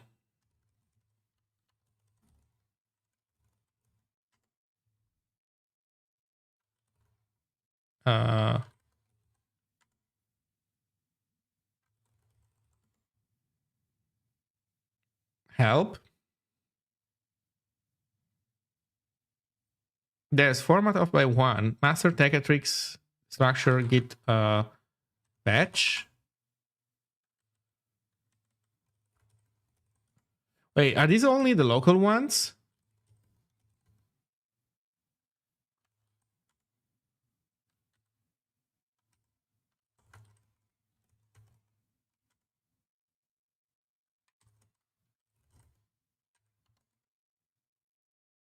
Yeah.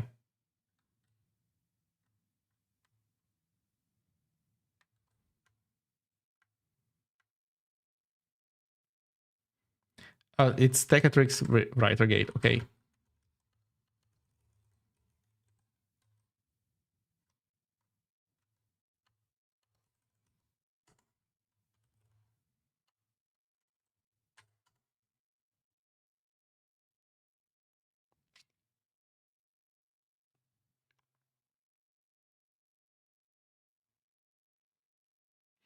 Hi, I released a demo of my game Numeral Strike today. Please take a look. Do you like how it looks? Is it a Zig game? Did you write it in Zig? If you did, I will take a look.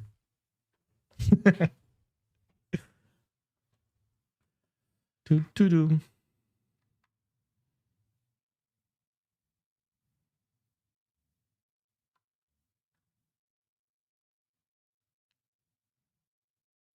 By the way, the reason why you're seeing this thing here is for some reason vertical resizing doesn't work in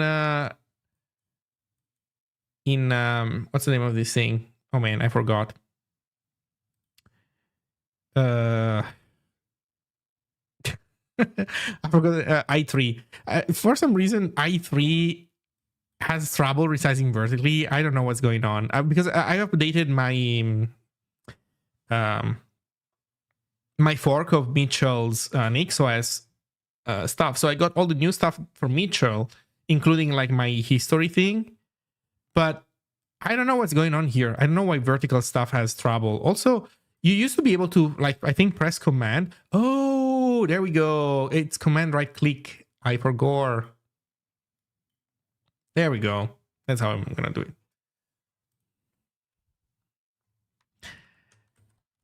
Okay. Not quit this. Actually, yes.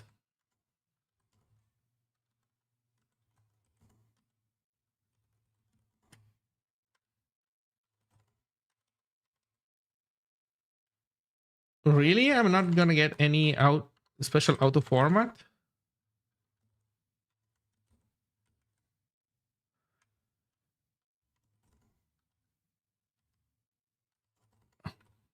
Where is the problem? Expected expression found dot. No, ZLS. You're wrong. Well, anyway, so sleep does some stuff, calls into the syscall. The syscall can return success when we're happy about it. Fault is not considered possible. Interrupt. So it means that we got some other signal in the meantime that interrupted our sleep. In which case we check for cancellation. Nice. And we loop again. And then, oh, but here's the interesting thing. On success after the sleep, we don't check for cancellation again. I think it would be better to check for cancellation also on return from the sleep.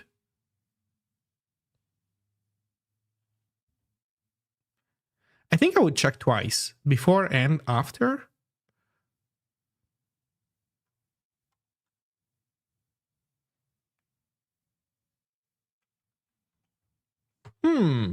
These are interesting design questions. I don't know what the correct answer should be. In any case.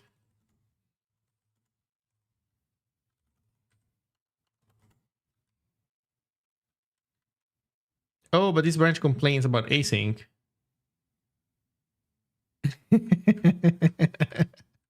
Okay, I see what's going on. It's like this branch doesn't have the keywords, I guess, or something, or in any case, something else goes out of whack. Fine. What were we doing? We were running this stuff. Oh, right. We were trying to run it with the new condition. So, true. What happens?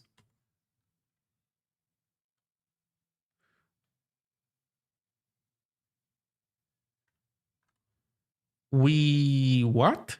We hang? Why are we hanging?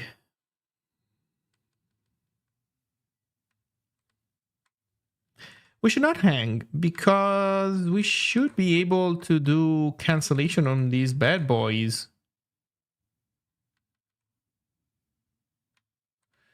We should be able to do cancellation on these bad boys. What happens up here? Yeah, we're just calling into this function and then that's it.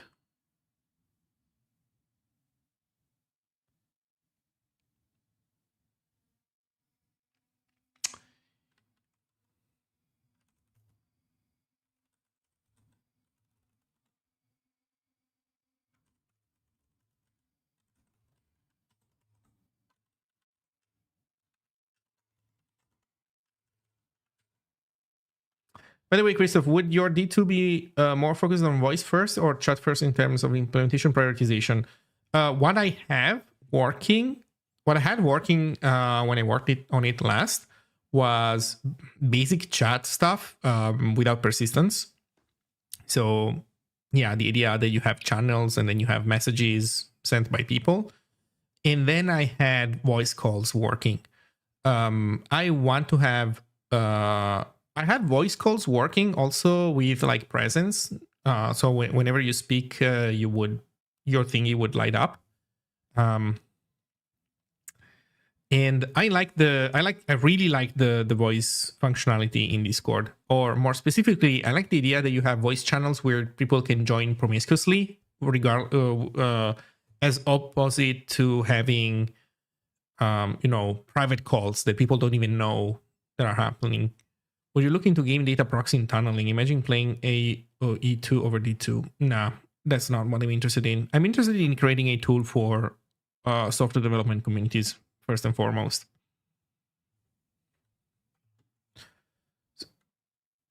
So the idea is that, I don't know, you would run it as a separate program. I don't know, maybe there's some kind of easy integration that could be done. I wouldn't be necessarily against that. I believe that people can integrate, what is it? I think it's Ventrilo that allows you to integrate with games and has also like spatial positioning stuff. Could be used for arbitrary peer-to-peer data. Oh, that's a thing, right? No, I don't do any peer-to-peer. The idea is that somebody runs a server. So like you run your own server, but everything goes through a server. No peer-to-peer communication, because peer-to-peer is janky as fuck when it comes to calls. And also it's sometimes problematic for like, let's say privacy, because like the idea is that you would want to use this tool to join communities where you don't know everybody. It's not like a entirely private community. So there might be people in there who you don't like, or they don't like you. Or in any case, people that you wouldn't want to leak your IP address to necessarily. But the primary the primary reason is that I've implemented all the audio communication stuff, and it's just much more brittle if you do peer-to-peer. I hate using what's it called? What's the open source conferencing tool that everybody uses? Which we also use in the ZSF right now. No, Zoom is not open source. Oh man. WebRTC. WebRTC is the technology, but I'm thinking about a more specific product. It's a complete product. Like you go to their website. My God, why am I so dumb? Jitsi. Freaking Jitsi. I'm using Jitsi, and Jitsi is peer-to-peer, and there's so many weird things that break during a Jitsi call. It's a disaster. I don't want that.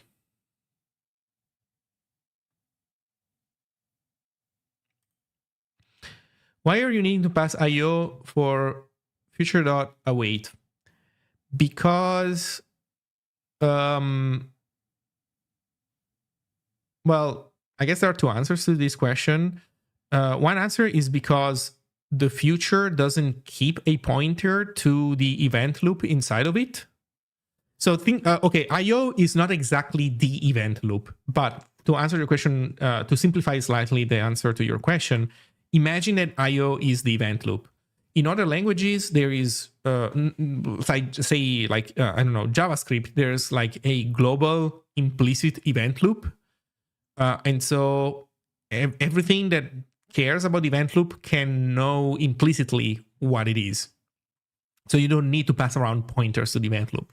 But in our case, the event loop is not global. It's something that you instantiate yourself in your main function, or actually wherever you want. And so everything that wants to interoperate with the event loop needs to keep a pointer to it, needs to have a reference to it. Future, when you create a future, this future, since you give access to the event loop to io.async, so this function in theory could save a pointer to the event loop in here. but it would make the future bigger. Like you would spend 8 bytes every single time to keep a pointer to the event loop in there, and it's just easier to make sure that you pass it in whenever it's needed. So it's not a big deal. It's just a design choice.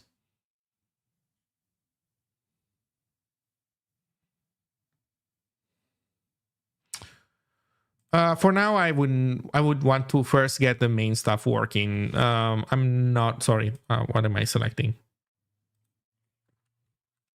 Yeah, for now, I would want the main stuff to work before looking into anything peer-to-peer, honestly. But again, the peer-to-peer stuff could be something else. And if you offer an API to just, interoperate a little bit, doesn't necessarily even have to be something inside D2. I don't know, maybe for the future, but for now, I'm not interested in that because I don't even have the basics. Like, I remember the last thing I was doing was setting up SQLite database tables. And that's where I left everything. Why doesn't feature keep a pointer to the IO implementation? It's literally just so that you don't spend 8 bytes every time you create a feature, so that you can create more features and have them cost less memory. There are plenty of situations in Zig where this is done, like purposely not keep track of something because the assumption is that you will have it around in any case, and so you can just pass it in. And that way you save 8 bytes. Imagine that you create, I don't know, 1,000 features. Those would be 8 kilobytes worth of memory that you would spend more only to have the convenience of having the pointer be saved inside the feature. And 1,000 features is not even that huge of a number if you think about it. Maybe having 1,000,000 features. I mean, not every program will have 1,000,000 features running around at the same time, but some might. And that's 8 megabytes of difference just because of this choice. So you do want to concern yourself with this kind of thinking when you are using a lower level programming language and you plan to use that language to make serious software. Like, I don't know, some kind of video editing software, video game, complicated stuff that has a ton of things flying around at the same time.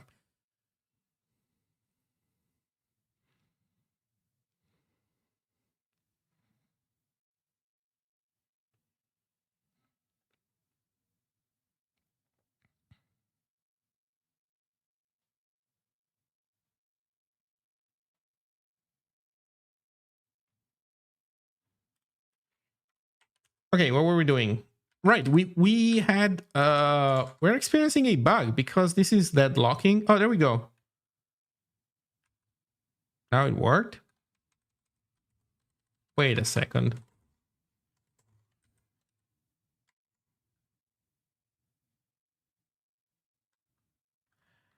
This is interesting. So like this, it deadlocks. But with a print, it stops deadlocking.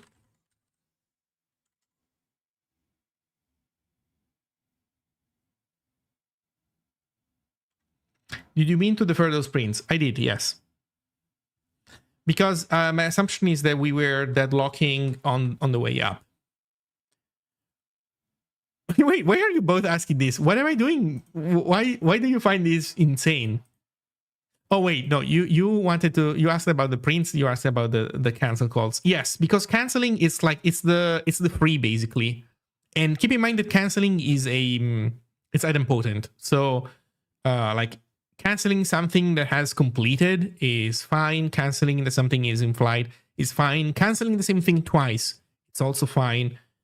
So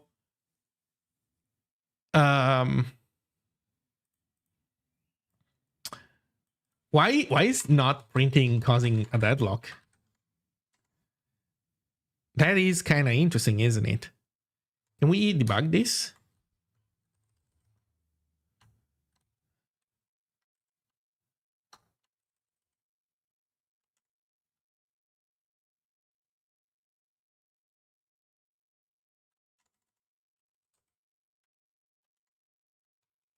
Attach process -- name Zig what? Because of a mutex thing? Maybe it is a mutex thing.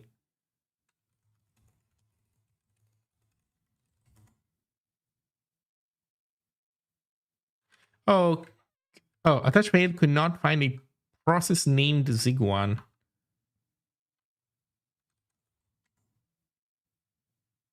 Wait, are you serious? Oh no, I'm in LDB. Stop. I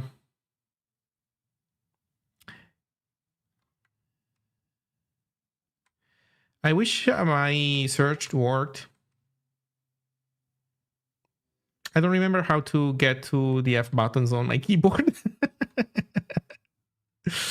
There we go. I think it's one of these guys. Wait, we have Borg here. Okay, in any case, we know what the structure of everything looks like. Wait, be patient and we're gonna find out. Although, I think we're running this from the cache. We have some ZLS. Oh, it's called post. There we go. Right.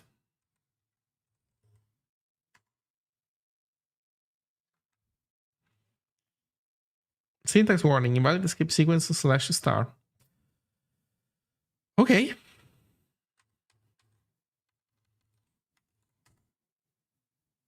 Attach failed. Current value of operating sub is 1 because PA tries to fail. Right. So here's how we have to do it. Zig1 build exe post.zig. So we build the executable. It deadlocks while we run it. Really? Oh. Okay.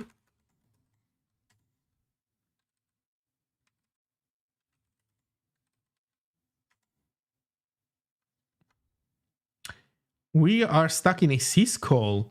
Interesting. So it seems that we're number equals futex. So I think that somebody got it right. Vicky got it right. Oh, you can use a slash. Fuck, I forgot. You're right. Yeah, you were right. We're stuck in some freaking mutex. Let's see what the backtrace looks like. So this is the beauty of not using. So here's the interesting thing. Once you have the ability to swap in and out runtime execution models, if your bug is reproducible across them, it is not guaranteed. You might have some bugs that trigger because of behavior specific to your runtime execution model. Not necessarily because it's inherently like doing something semantically different, but just because you have a bunch of concurrent operations and a particular implementation decides to schedule them in a given way, and that given way is something that exposes a bug in your code, a bug that maybe you put there. But if your bug survives these transformations, then you can switch from stackless coroutines, assuming that those do get reintroduced in Zig. You switch from those to threads, for example, and now you can see an actual backtrace. I can promise you that if I were to do this with stackless coroutines, we would see something that makes no sense. So let's see what's happening here. So we start right-calling main, we get into main, we call save data, and then we call post IO future equals dot cancel at IO. Wait, why are we doing this? Let me double check that everything makes sense to me. 0.10 async was impossible to debug, but I can promise you that had nothing to do with Zig. Or rather, let me rephrase this. That is an inherent characteristic of stackless coroutines. Stackless coroutines, there is no stack. The coroutine, like the let's call it a task, the series of operations that go one after the other. When you're having stackless coroutines, it's in the name, stackless. You don't have a stack. So you do backtrace and you don't see a stack of that series of things. So you have to basically come up with your own extra dedicated system metadata thing. Like you need basically something that isn't just debug info. You need something else. Maybe also some extra runtime bookkeeping in debug builds. Information that then a debugger that knows what's going on. Yeah, tracing, instrumenting, that kind of stuff. Yes. But that's the only way. Like if Zig reintroduces stackless coroutines and we want to have a good time debugging that stuff, that's how it will have to be necessarily. There is just no other way. So why are we inside frame 11, save data, but then we're calling cancel? So there's something that seems fishy here, honestly, because save data doesn't call cancel. Or you know what? Never mind. I'm dumb. We're probably on the way up. You know what? I'm stupid. I thought we were inside the save file, but no, we're not in save file. We're inside save data, and we're at cancel. Okay, we're actually line 24. We even know the line. God damn it. So we're here. Okay, so we're stuck trying to cancel bfuture, which should not be a problem because bfuture is just doing this stuff. So bfuture is probably already done. But somehow we are stuck in here. Oh, because that calls threadpool.cancel. And I think that this is the problem. There's a bug inside threadpool.cancel, and we are stressing that bug. Threadpool line 600. Wait and free.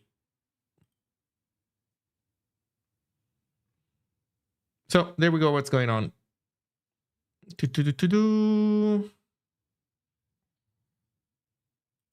So we're stuck inside wait and free because we're trying to do a free.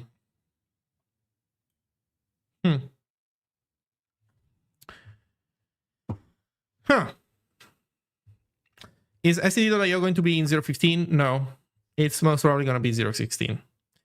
So interesting, we have found a bug, which is something else that I need to report to Andrew. That's cool. Anyone knows if the bug when using ZigWatch with BTRFS subvolumes is solved in 0.15?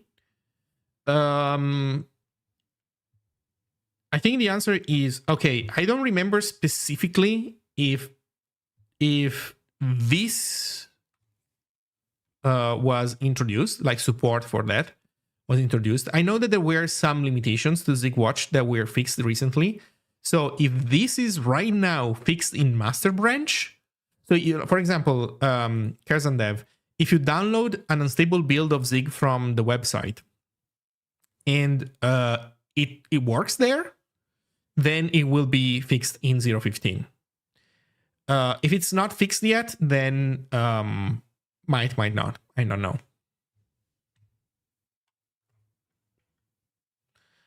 Is it really worth it to switch to Linux?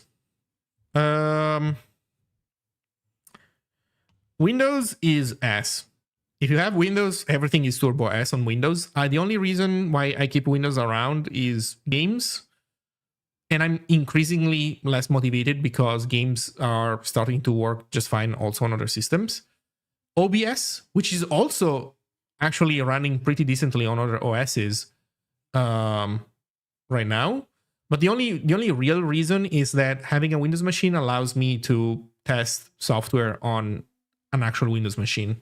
So I have Mac, I have Linux, and I have Windows. Windows, it's the streaming machine, has OBS on it. So I normally don't stream anything from Windows. But it's S. It's really S. So to me, it's either macOS or Linux. And I guess it's a matter of picking your poison. If you're doing lower level programming development, lower level programming, like you're using Zig, you're interacting with OS APIs and stuff, macOS is getting increasingly worse at that. They're locking it down more and more. It's weird. If you try to use strace, well, the equivalent of strace on macOS, it deadlocks. It's stupid. So, yeah. But I keep Linux in a virtual machine, and it works pretty well, honestly. So, no complaints there. That's my setup. macOS machine, like Apple machine, with a Linux virtual machine in it. That's my combo. I haven't used it in a while. Like for a while, I've been developing natively on macOS, and so some stuff has regressed a little bit in my setup. But if I start using it again well enough, I'm gonna get everything back into working condition as it should. How big I/O will be if every async I/O operation will be in it in the future? This was asked earlier.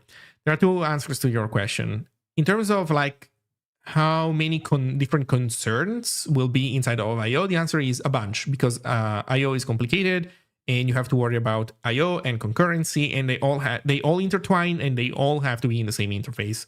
Or rather, I guess you could split the interface if you really wanted to, but there's really no point. So having everything under I/O is a good idea. If your point is the literal in-memory size of the I/O interface, no, that's small, because the I/O interface is 2 pointers. One pointer that contains it's like user data. One pointer to data that a specific implementation uses. The second pointer is the vtable. So all the functions that you see there, they all get stored in the vtable, and the interface only contains a pointer to the vtable. So you're not copying around the entire vtable everywhere, which is one of the reasons why people do create vtables usually. Like if you're creating an interface where the interface has only one function in it, don't do a vtable. There's no point of introducing that extra layer of what's it called? Level of. Oh my god. Guys, I haven't streamed in a while. Indirection, thank you. Indirection. I haven't streamed in a while and I forgot English. So you don't want to have the extra level of indirection. You just want the function pointer directly there. But the moment that you start having multiple function pointers because your interface does a bunch of different things, then at that point it becomes totally worth to put those inside a vtable and just have a pointer to the vtable in your interface. In any case, we found a bug. That is fun. It is really fun. So, all right, I can exit. I'm going to report this to Andrew.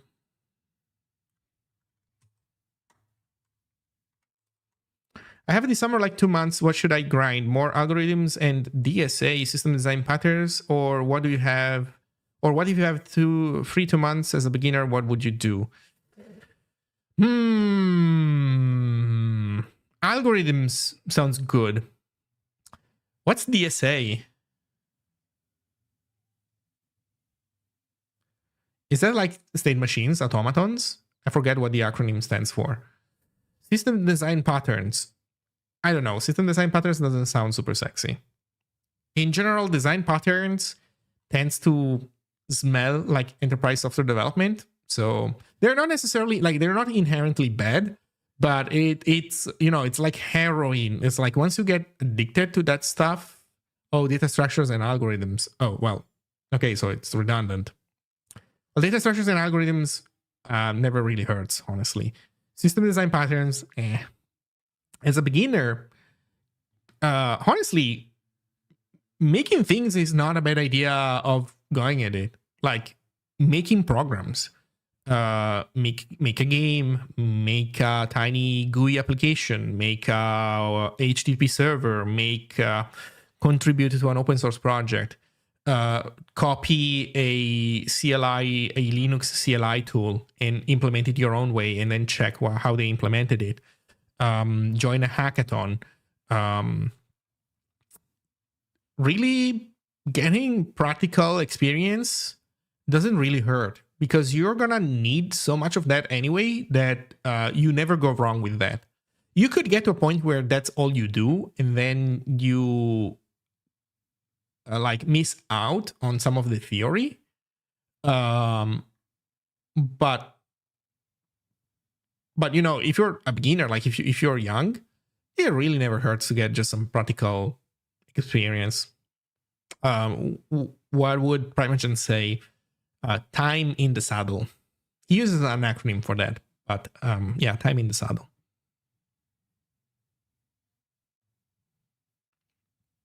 What distro would you recommend for an intermediate in Linux distros? Arch, Manjaro. I would recommend NixOS. Honestly, the only Linux distro that I would recommend is NixOS. I'm sorry. I mean, the others are not necessarily bad, but I don't see myself moving away from NixOS ever. Or if I'm moving away, it's something else like NixOS. You in the channel, why are you making Async I/O? Why am I? Chat, you answer this question for me, please. In the meantime, I'm gonna copy this code in my blog post.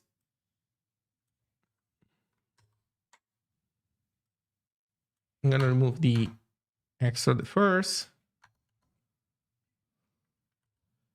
And I'm gonna copy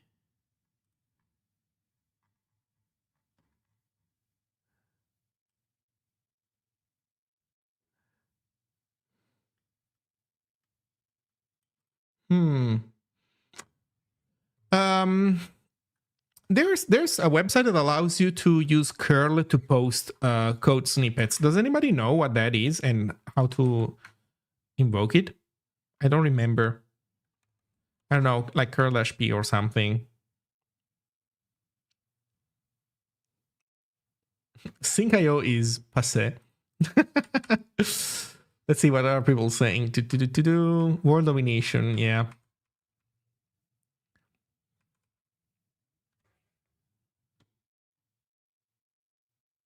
Oh yeah, that's the one.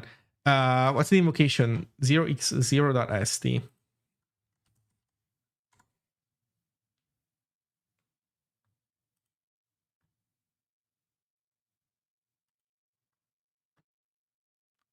curl-f file at your file.png.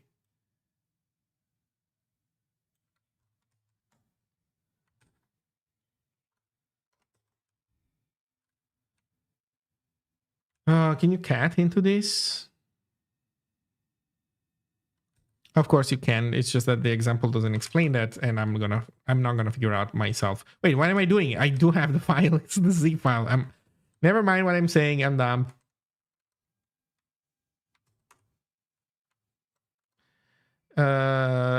Post.zig. Thank you.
Yeah, have a good night, Silton Mentor.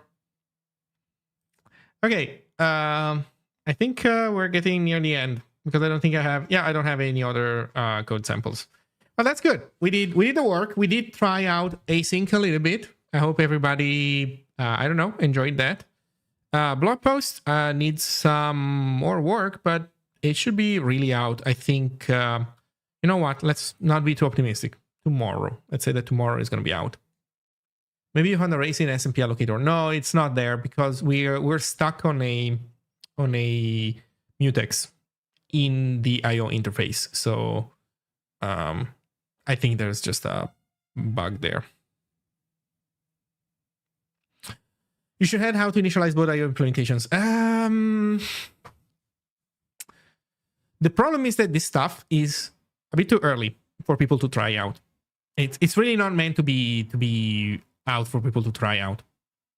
So this is more like this is how everything is going to work at high level. And I need to show usage code because that's how you can get a more concrete understanding of what's the plan.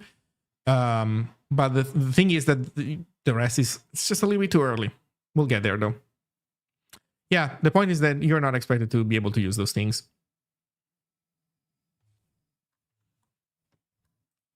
This blog post is not for people that have the ability to clone the branch, look at the code, and use it. If you're at that point, you don't need my blog post. It's more for the front page of Hacker News. Let's just put it that way. Which is not going to try this stuff out. Might try this stuff out once it's in main branch, maybe.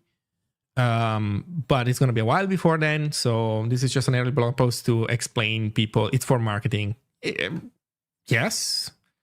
But be careful with your usage of this word because a lot of things are marketing. Blog posts that explain things you could consider marketing. A website for your project is marketing in a sense. Documentation is marketing. Everything that is written here in these docs, you could figure out on your own by reading the source code.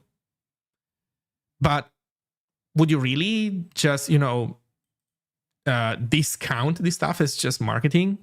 This Twitch stream is marketing. Yeah. I mean, sorry, my point is not to get too philosophical about this. My point is that marketing as a general concept is pre-digested information. And you want pre-digested information because completely raw information is unwieldy. It's time consuming and it's hard to go from pure raw information to understanding concepts. And so having a website that gives you explanations and docs is a concrete example of pre-digesting information for you in a way that, like, it's an example that shows you how obviously good this practice is. Marketing in general is not bad. What is bad, like when you say that something is marketing, usually it's because you tend to imply that it's bad marketing. Like maybe you don't mean it that way, but the reality is when people say that something is marketing in a dismissive manner, it's because they think of it as bad marketing. But the reality is that good marketing, maybe, I don't know, maybe you wouldn't even call it marketing at that point, but it's the same thing. And it's beneficial to everybody. Docs are good. Are you and Andrew currently the only employees of the ZSF? No. There are more than us. Also, well, it depends on how precise you want to be with the employee definition, because if you want to be precise that way, I think... hey, Reawakened Games, thank you for the $25. Also, somebody else donated earlier, and I forgot to say thank you. SetUED Run, if you're still around, apologies. Thank you for the $15. Employee, not a contractor. Then I think only Andrew is an employee. Maybe. I'm not even sure. I think he has to be because he's also on the board. But then only Andrew is an employee. I'm not an employee in that sense because I'm not an American citizen. So Zig would have to spend a ton of money to be able to make me an employee. And I think that would not benefit anybody, honestly. So from that perspective, I'm the only employee. But if you are willing to use a more lax definition of employee, like full-time, like let's say contract work equivalent of basically full-time, that would be me and 3 more people, I think, at the moment. Mlag, Alex, actually 4, Jacob Lee, I think Veka. Other people bill depending on their ability to do actual work. Some people, are working pretty much full time, some are not. And that changes over time. People rotate in, people rotate out. I think in total, the people who have the ability to bill hours to the ZSF are, I think, about a dozen. I don't have the precise number on hand, but let's say less than 20 people, but more than the ones that are currently active. So that's the idea. This was a nice stream. So, well, thank you everybody for joining. I see that there were a ton of people compared to usual, so I hope that everybody had a good time. If you join my stream again in the future and you have any Zig related question, be it async or something else, feel free to chat. And I don't know, let's see if we have somebody else to raid. Does anybody have any suggestions on who to raid? I want a Zig raid though. I don't want like a C++ raid or something like that. Otherwise, I'm going to be super lazy and not raid anybody.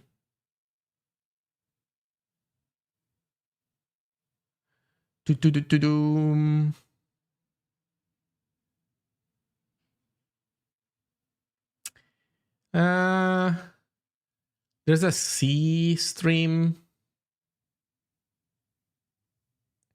Jacob Lee should stream backend dev. Maybe. He's certainly doing a ton of work with that. Well, I don't see any Zig stream. You know what? Let me double check Discord just to make sure that I don't forget anybody. But I think this is it. So everybody, thank you for hanging out. I hope you had a good time. I will see you next stream, which might even happen tomorrow. Who knows? So thank you all, and bye-bye.